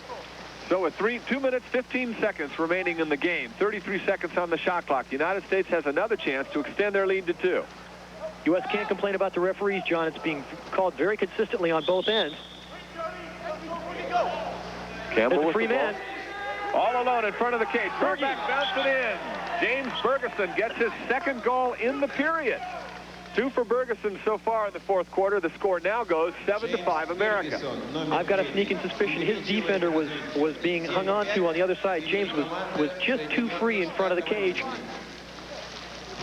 The pass to Bergeson. Bergeson in the cage. Score 7-5 now. I would have loved to see the look on his face when he got that pass and realized no one was within 10 feet of him. Bergeson, one of the starters for the American squad, played well throughout the 4 quarters. We have 1 minute 56 seconds remaining. 2-point lead for the United States. You can expect some outside shooting. The man open. Oh, Wilson got a piece of that. Came well out of the cage, took a real gamble, but stole the ball away from Hagen Stamm, the big center for the West German team. In a lot of ways, he's got to do that at this point because the referees are going to try to even things up, John. Craig took matters into his own hands. When he comes out and makes a steal like that, the refs can't do anything. The U.S. has got to make nice, crisp passes to each other. They can't put the ball in a place where a German has a chance at it, or the refs won't give them the benefit of the doubt. Schroeder drawing the fouls. That's 2 consecutive. Unable to get to it with 7 seconds on the shot clock. Schroeder lets the ball rest. Well, he wants to maintain that defensive position on his man. That was a smart move by Terry Schroeder. Okay, no foul. A lot of help in the hole. Okay, the wind and rain falling here at Lenin Central Stadium. Shot taken from the outside, recovered quickly by the United States. No foul called. That was a beautiful save by Craig Wilson. That was 2 hands in the upper corner. Cheeseman throws the ball, as we've said, as hard as anybody in the game today, and Wilson was right there. Craig Wilson, perhaps the player of this game for the United States. Boom, both hands. It goes right back to Otto, and Craig is the guy to steal the ball away. Looks like Otto got held a little bit by Alan Mutuar, but the referees didn't see it, so it must not have happened. We have 37 seconds remaining to play in this game. The United States will be playing for the gold medal tomorrow against the Soviets if they win this competition. They've got to control it. They've got to control it. Schroeder pulling it away from the goalie, looking for an American, bounces it off the goalie's hand. The United States remain control. 26 seconds remaining in the game. That was a smart play by Terry Schroeder, a hustling play. He was fighting with Peter Rowley for the ball. And with time running down, he bounced it off his hands and out of bounds. That was tremendous intelligence on Terry's part. The Americans with a 7-5 lead with 26 seconds remaining in this final period. Now the referees can call stalling, so the U.S. has to advance the ball and keep trying to score. They can't sit on this 2-goal lead. And we have an ejection. West Germany is going to go out to the sidelines, and it's going to be number 9, Hagenstam.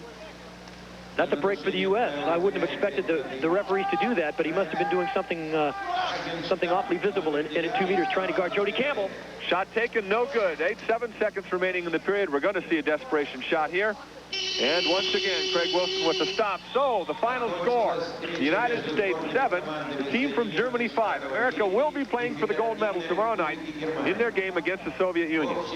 Chris Dorst, you got to say this was a very strong struggle for the goalie of the United States, Craig Wilson. Well, 2 things won this game for the U.S., John. Number 1, Wilson played a good game in the cage.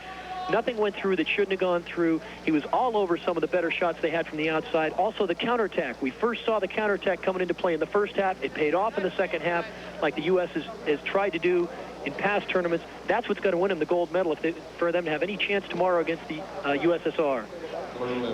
So with the score 7-5, the United States leading, you'd have to say the high point for the American squad was that goal by Bergeson in the 4th quarter. Absolutely, John. It was a natural goal.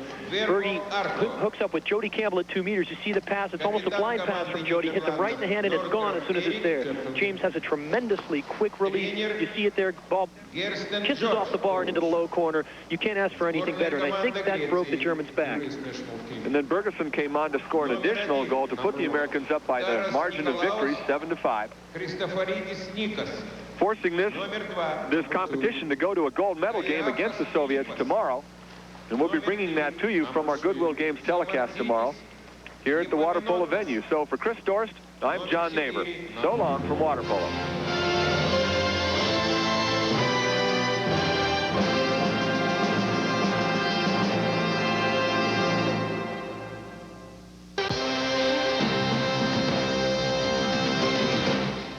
We've got Bantamweight boxing coming up in just a few minutes. And by the way, the United States victory over West Germany in water polo sets up that gold medal matchup, as John Neighbor told you, with the Soviet Union tomorrow. And that'll be included in our daytime coverage here from Moscow, following a very good basketball game between the United States and Argentina from Spain.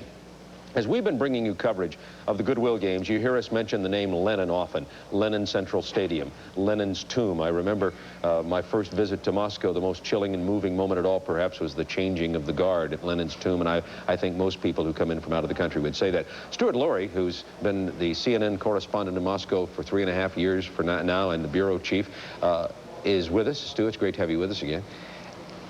We all talk, we meaning Americans who are visiting Moscow, talk about Lenin, and they say you have to see the changing of the guard. You must go to Lenin Stadium. Everybody in Moscow seems very interested in Lenin, etc. What about the rest of the country and Vladimir Lenin? The rest of the country, Bob, everybody knows and reveres Vladimir Lenin. They all study Vladimir Lenin. From the earliest age, little children learn that Vladimir Lenin is the founder of the country and the man who really made this revolution. Incidentally, one of the things named after Lenin is the subway in Moscow, and I noticed that you got here tonight without any problems without me. That's very nice. I'll tell you what, it's a close call every time. But at any rate, Lenin is the man who made the revolution here and who provided all of the underpinnings for the what they call the Leninist philosophy here. Everything that is good about this country is attributed in the first place to Vladimir Lenin. And from there, little children learn to eat their porridge and their spinach by having Lenin invoked to them. Old people revere Lenin from the old days, the old Bolsheviks. People study Marxist-Leninism not only in grammar school, but they study his writings right on up through college and afterwards. Communist Party members have courses in Marxism-Leninism in which they discuss his stuff. I've been enjoying all your reports around My Moscow, the inside look at Moscow, but the one I've looked forward to most, I think, is this one on Vladimir Lenin. Well, thank you. The Lenin tour through My Moscow would take days.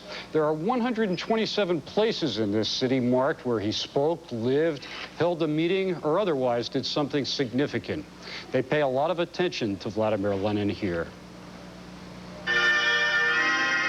He was the George Washington of this country, the man who led the revolution that introduced communism here, the man who turned the vast remnants of the Russian Empire into the Soviet Union. But Vladimir Lenin was more than just a man who led a revolution. He was also a political and social philosopher who commented on everything from how to raise children to how to solve an energy crisis. When Mikhail Gorbachev speaks, he usually has a likeness of Lenin in the picture. Often Gorbachev quotes Lenin to bolster his own arguments. Lenin's complete works have been published in 55 volumes that communist officials use in the same way that theologians use the Bible. Lenin's presence is everywhere in this country through statues, portraits, and billboards carrying his sayings. The Lenin Mausoleum in Red Square is the most important tourist attraction in Moscow. 2 million visitors a year tour the Lenin Museum. Here you can see monumental paintings illustrating the great moments in Lenin's life. You can visit a recreation of his Kremlin office where he worked almost until his death. You get an idea of the reverence in which he was held by the gifts he received. Here is a portrait done in feathers. And this was done by Siberians out of pieces of fur. Eskimos in the far north carved him into Scrimshaw legend. Central Asian carpet makers wove Lenin's likeness into many beautiful rugs. And prominent sculptors reproduced his bust endlessly. The reverence for Lenin and the revolution he led is so great that some people are named for him and the revolution. Last night I told you about my friend Miller Strura. He's a leading political writer for Izvestia, the government newspaper. Miller, his first name, M-E-L-O-R, is an acronym for Marx, Engels, Lenin, October Revolution. And Bob, I think that sums it all up. Stu Lurie, you do know the insides of Moscow. I've learned that since coming here, starting several months ago in preparation. But I do have a pop quiz for you and a question to put you on the spot. Have you attended live in Vidnoy a Motoball game? I have never done that, unfortunately. I first discovered Motoball on television, and as a matter of fact, I suggested it for these games. All right. And I'm happy that everybody got a kick out of it. Skip Carey says he can get you a pass if you want to get out there. Terrific. I'm on my way. Looking for your next report, too, Stuart. Thank you.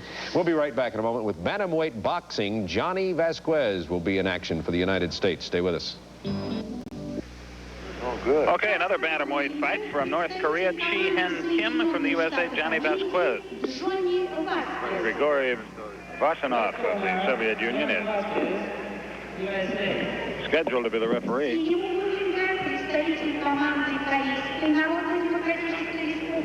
Tell us a little about Vasquez, Paul Honey. Well, Vasquez, 19 years old, 5'8". He's from Phoenix, Arizona. He was a silver medalist in the Nationals 1985.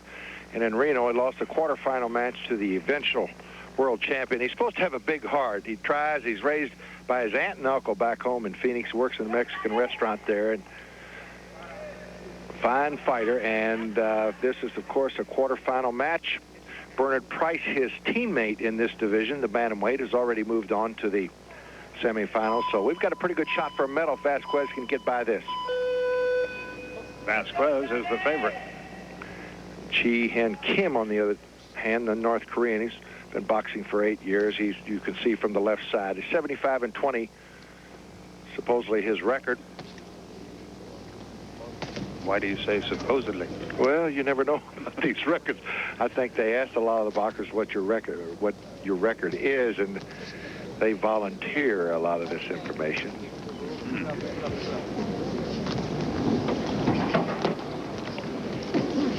The American Johnny Vasquez in the dark shirt, as you can see, USA on the back. Two southpaws here today. Not a whole lot has happened yet. The Korean scoring a bit in the early going.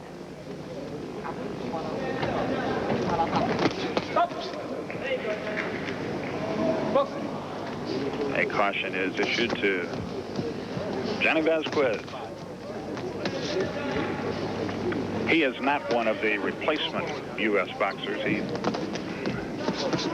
was part of the plans all the way. Absolutely. He and Bernard Price were representing the Bantamweight all the way. Good shot by Chi-Hen Kim. Minute 45 left, round one. Paul Horning, Skip Carey with you from the boxing venue at the Goodwill Games. Kim lands again.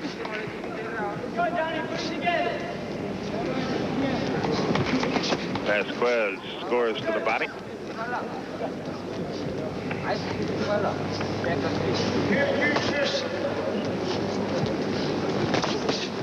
And again to the body by Vasquez. Kim more of a headhunter. Gets him on the ropes and lands a solid left.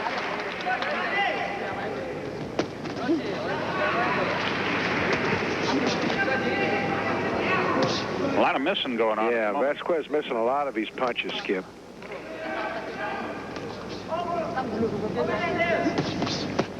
There he scores with the right to the body. Not much zip, but that doesn't matter. They say it doesn't matter. I would think that it does, subconsciously or unconsciously. An official would be more impressed if you're. But they say it doesn't, so we'll go along with it. I know one thing: the boxers, yeah, might think a little bit different. 30 seconds left in round one. Vasquez and Kim. Kim with a combination. Vasquez missing again. Been a frustrating round for him. 20-point must system for the winner. And, of course, you really got to win a round decisively to have it like 2018. So most of your fights, your matches, boxing matches here is 2019. I think that's what it was for the North Korean. Round one is history. Back if I were scoring it, I would have given that one to the North Korean 2019, that first round. What about you? I have to agree with you, Skip. I think Vasquez knows that. He didn't have a good first round, and he's a little bit better fighter. Ah, look here. This is the U.S. boxing team looking on, really trying to help and urge Johnny Vasquez on. Meanwhile, up in the ring, they have at one another. Not much has happened yet in round two.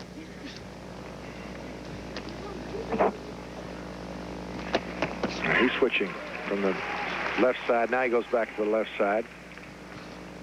Mr. Vasquez trying to solve the southpaw style of the North Korean. It doesn't. He's awful quick. Yet. You can see that. He better be quick at 119 pounds, right?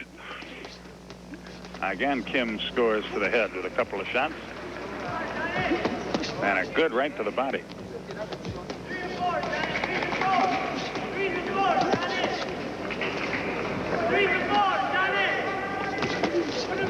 There's a good shot by Vasquez, but Kim answers it.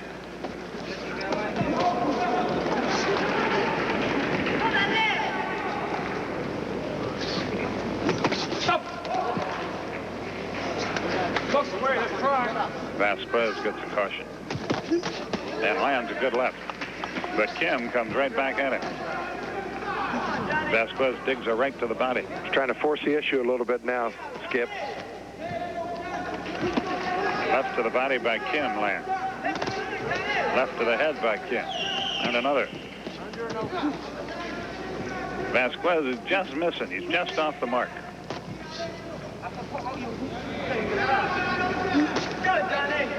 You see the time remaining in round two. They're all three rounders, as I'm sure you know. We're in Moscow at the Goodwill Games.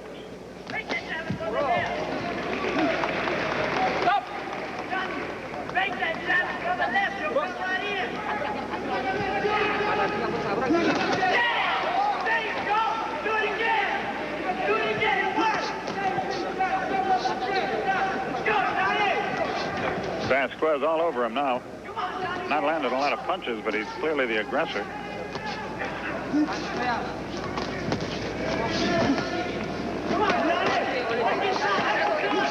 Kim to the body, Vasquez to the body. Over and under to Vasquez. Real good by right hand. Kim. They're toe-to-toe now, getting it on. Kim scores again and again. 24 seconds left. Vasquez battles back. They're brawling now. And they love it. I tell you, they do appreciate a brawl here.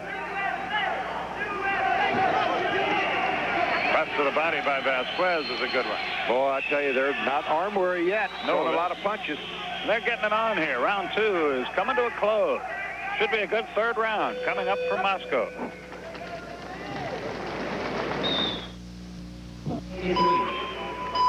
We go to the third and final round. Vasquez can win this fight, but he needs, I think, to have a very big third round to do it. I agree. It was a very, very good second round. Threw a lot of punches, both fighters. The North Koreans, our researcher Dragan Mihailovich points out to us, really an unknown quantity. They did not compete in the '84 Olympics or the '85 World Cup because it was in Seoul. Or the '85 championships in Reno. Or '86. So not much is known about it. But we know this, Chi-Hen Kim can fight. So can Vasquez. Left hand by Kim.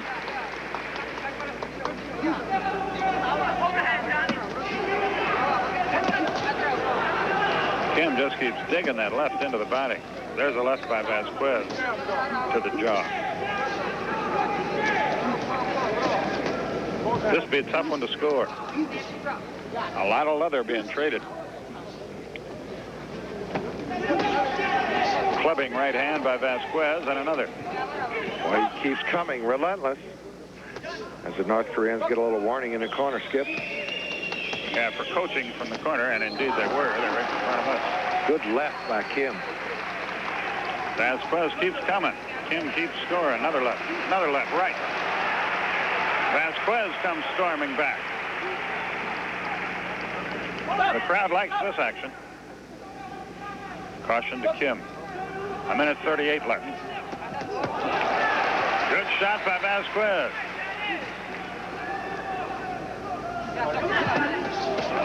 Solid left by Kim, right by Vasquez.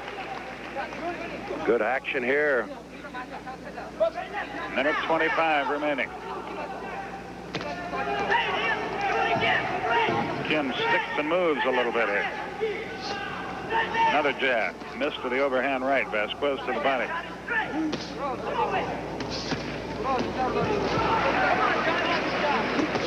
Oh, he got him real good. Tagged him with the left. Kim just keeps digging to the body. Hasn't slowed Vasquez down with it, though. Now they flail away at one another.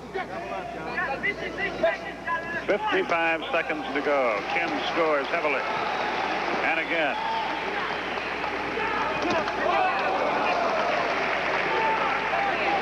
Kim all over him now. Vasquez battles back. Both of them are scrapping.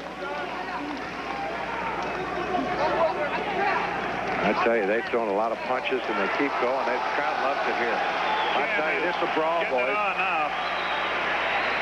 Vasquez fights his way off the rope, but he's right back on him. 30 seconds left. Vasquez with a good combination.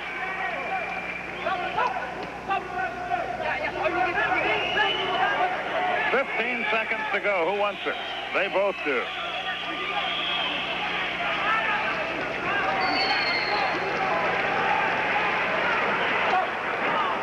All right, I tell you, they have entertained this crowd here at the Olympics.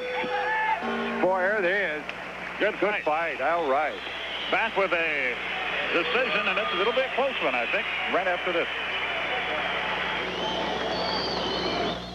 Okay, here we go. Our referee, Grigory Vortanov of the USSR, has called the fighters to the corner. Let's see who got this one, Vasquez or Kim. North Korean going to win it. I don't think Vasquez had enough.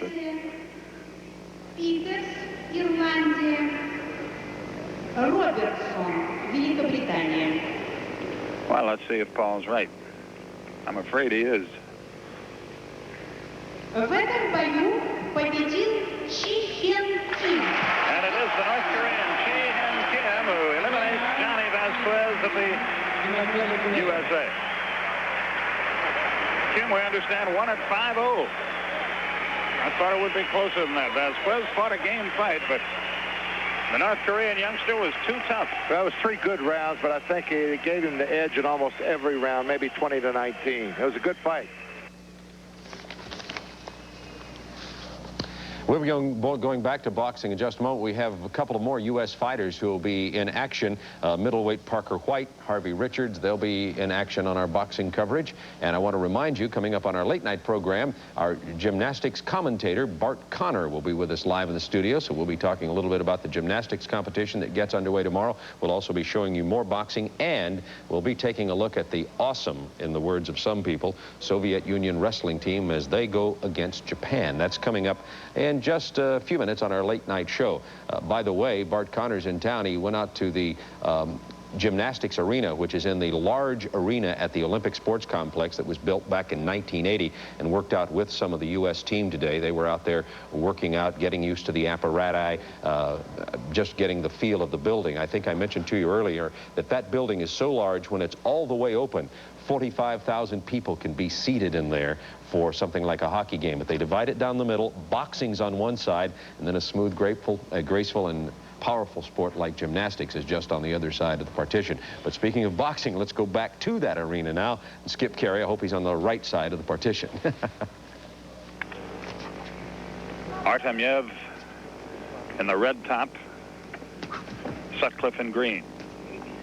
That is green, isn't it? It sure is. Sutcliffe is a private in the Irish Army.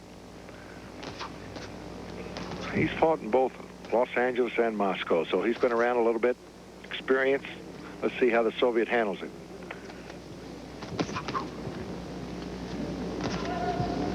Soviet crowds are very quiet. It's very unlike the United States, and a little disconcerting, I would imagine, to athletes who are used to big crowd reactions. Absolutely, and they really got to mix it up, and they got to have a good exchange of punches, we've learned, for something to happen. As you can hear, a little smattering of applause in the background.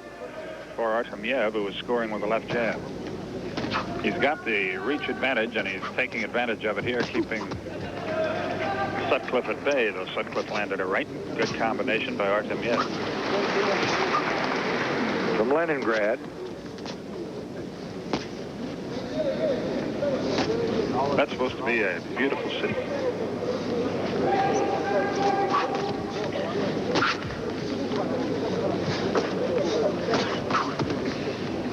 We remind you again that the velocity with which punch is delivered is not to be considered in scoring in amateur international competition.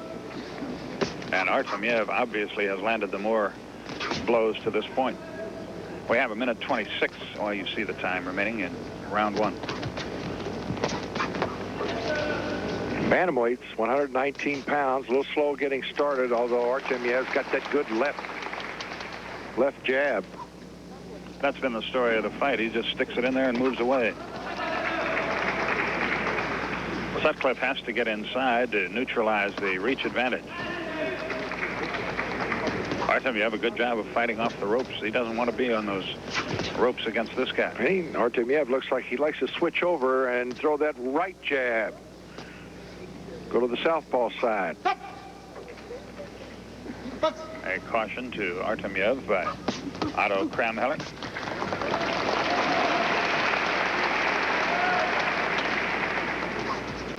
Referee only uses 3 words: stop, box, and break. Those 3 commands in English.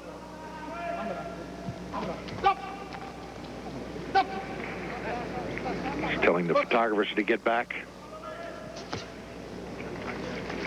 Right lead got in by Artemyev, a left scored by the Irishman.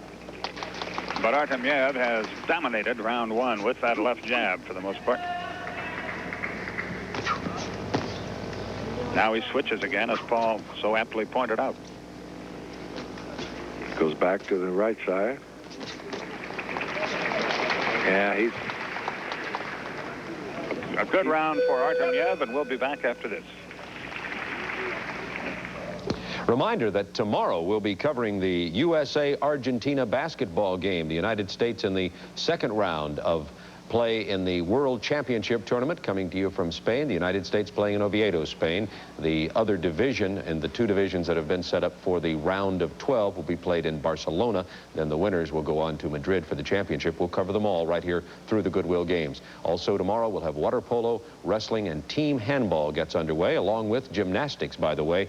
And the gymnastics is men's team competition, men's diving off the 10-meter platform, boxing, and tennis. And speaking of boxing, let's go right back to the arena and Skip Carey. We go to round two. The winner of this fight between Alexander Artemyev and Philip Sutcliffe will meet Bernard Price of the U.S. in the semifinals. Price won his bout tonight on a walkover. His Mongolian opponent failed to pass his physical. Artemyev in the red top won the first round, we felt, easily. Oh, he's got the good left jab. Oh, he's fine boxer. Look at this young kid. 19 years old. He's got good style.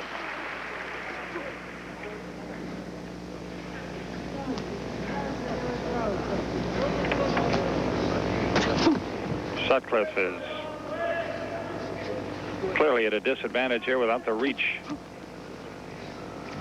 But Artemyev, oh, there's a good right hand by Artemyev. A caution for Sutcliffe for holding.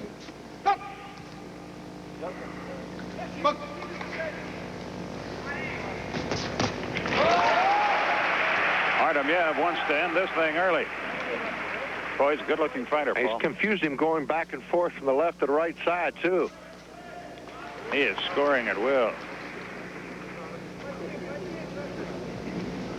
A minute 50 left in round two. He missed with a big left hook. The right hand from Sutcliffe landed on his back. Artemyev has a reach advantage and appears to be the stronger puncher, and those are two pieces of bad news for Philip Sutcliffe. Good combinations by Artemyev. Yeah, he's an impressive fighter. He really is. Good right hand, rattled him He there. comes right back. He steps back. Oh, good right hand. Nice quick feet, boy. He's right on his toes. Having fun. He's enjoying it. Look at the combination, scoring. Sutcliffe's face has reddened noticeably here. Sutcliffe needs desperately one big punch to have a chance in this fight or match. Less than a minute remaining. He looks good.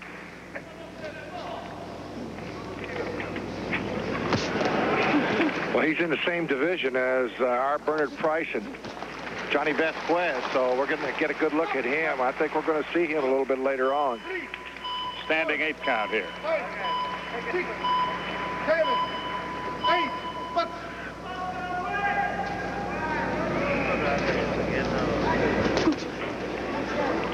See if Sutcliffe can last the round. Boy, this Artemyev, a classy young fighter. Sutcliffe can't find him. He's too quick. He hits him, moves, hits, comes in, gives him a couple combinations, then scores on the way out, too. Sutcliffe is having a long night of it. First his bus breaks down, and then this guy wears him out. Might have been better. End of for round him. 2. Back after this. We go to the third round. This youngster, Alexander Artemyev, has an extensive background. And I tell you, if you don't think they fight a lot and they have the competition, this kid is 19 years old, folks. He's had 136 fights, bouts. 128-8 is his record. Not too shabby. But that's a lot of times in the ring at 19 years old, isn't it? Certainly is. They fight almost every week.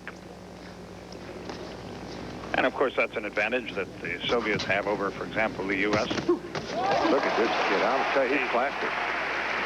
Wearing him out. You feel sorry for Sutcliffe. He scores coming in on the way out. He's got the good feet.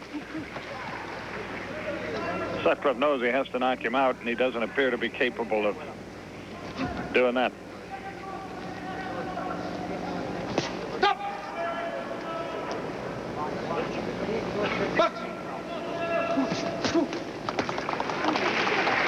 The right hand hand found its mark from Artemyev. Sad to say, our young boxers turn professional, of course, after their successes in things like the Olympics or Goodwill Games. Soviet boxers do not. Well, they're not amateur or pros, are they? They're just boxers. They're boxers, that's right. All the same, I guess. Yep. Artemyev is breezing toward an easy victory. He's as good at looking a fighter as we have seen all day today. In the Bantamweight division, 119 limit. Look at that boy. Puts on the ropes, and then he switches over and pops you with a few right jabs. All those score. Look at that. He's taken him to school. 1:10 left. Alexander Artemyev will almost certainly advance to the semifinal, where he will meet Bernard Price.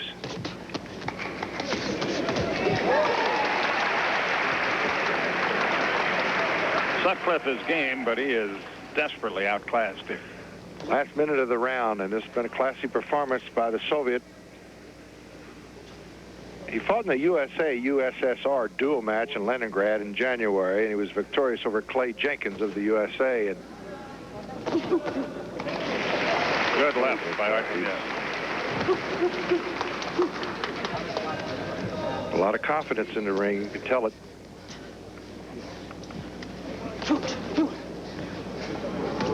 You see the time remaining in the match.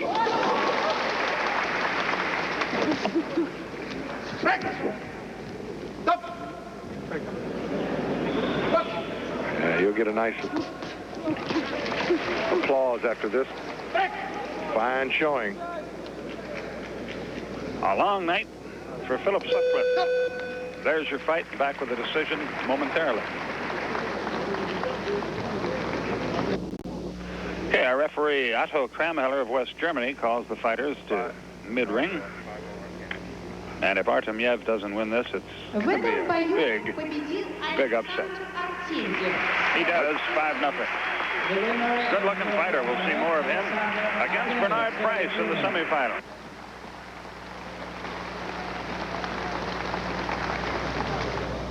Well, that's going to wrap up our prime time coverage of the Goodwill Games for this day on this Saturday. The busiest day so far of all the Goodwill Games will be coming along shortly in most of your markets with our late night show. Bart Connor is going to be joining us on that. I hope you'll sure stay with us for that. Right now, though, we're going to present our music video of the Goodwill Games with the vocal by Isaac Hayes and a list of all the people who've worked so hard to bring you the Goodwill Games, including all the folks in headquarters in Atlanta.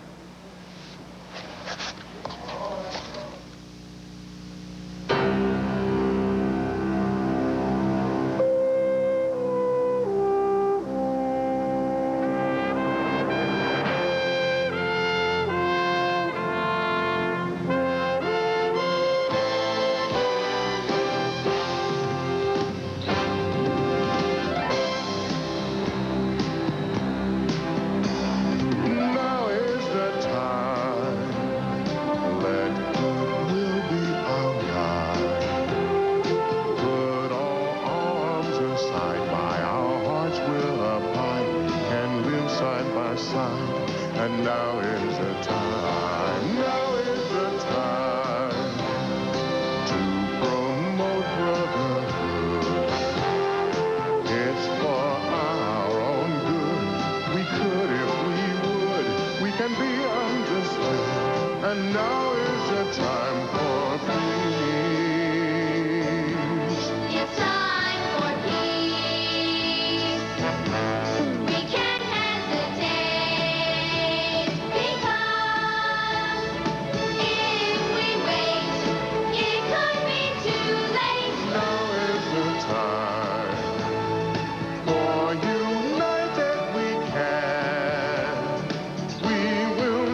it's all set, I'll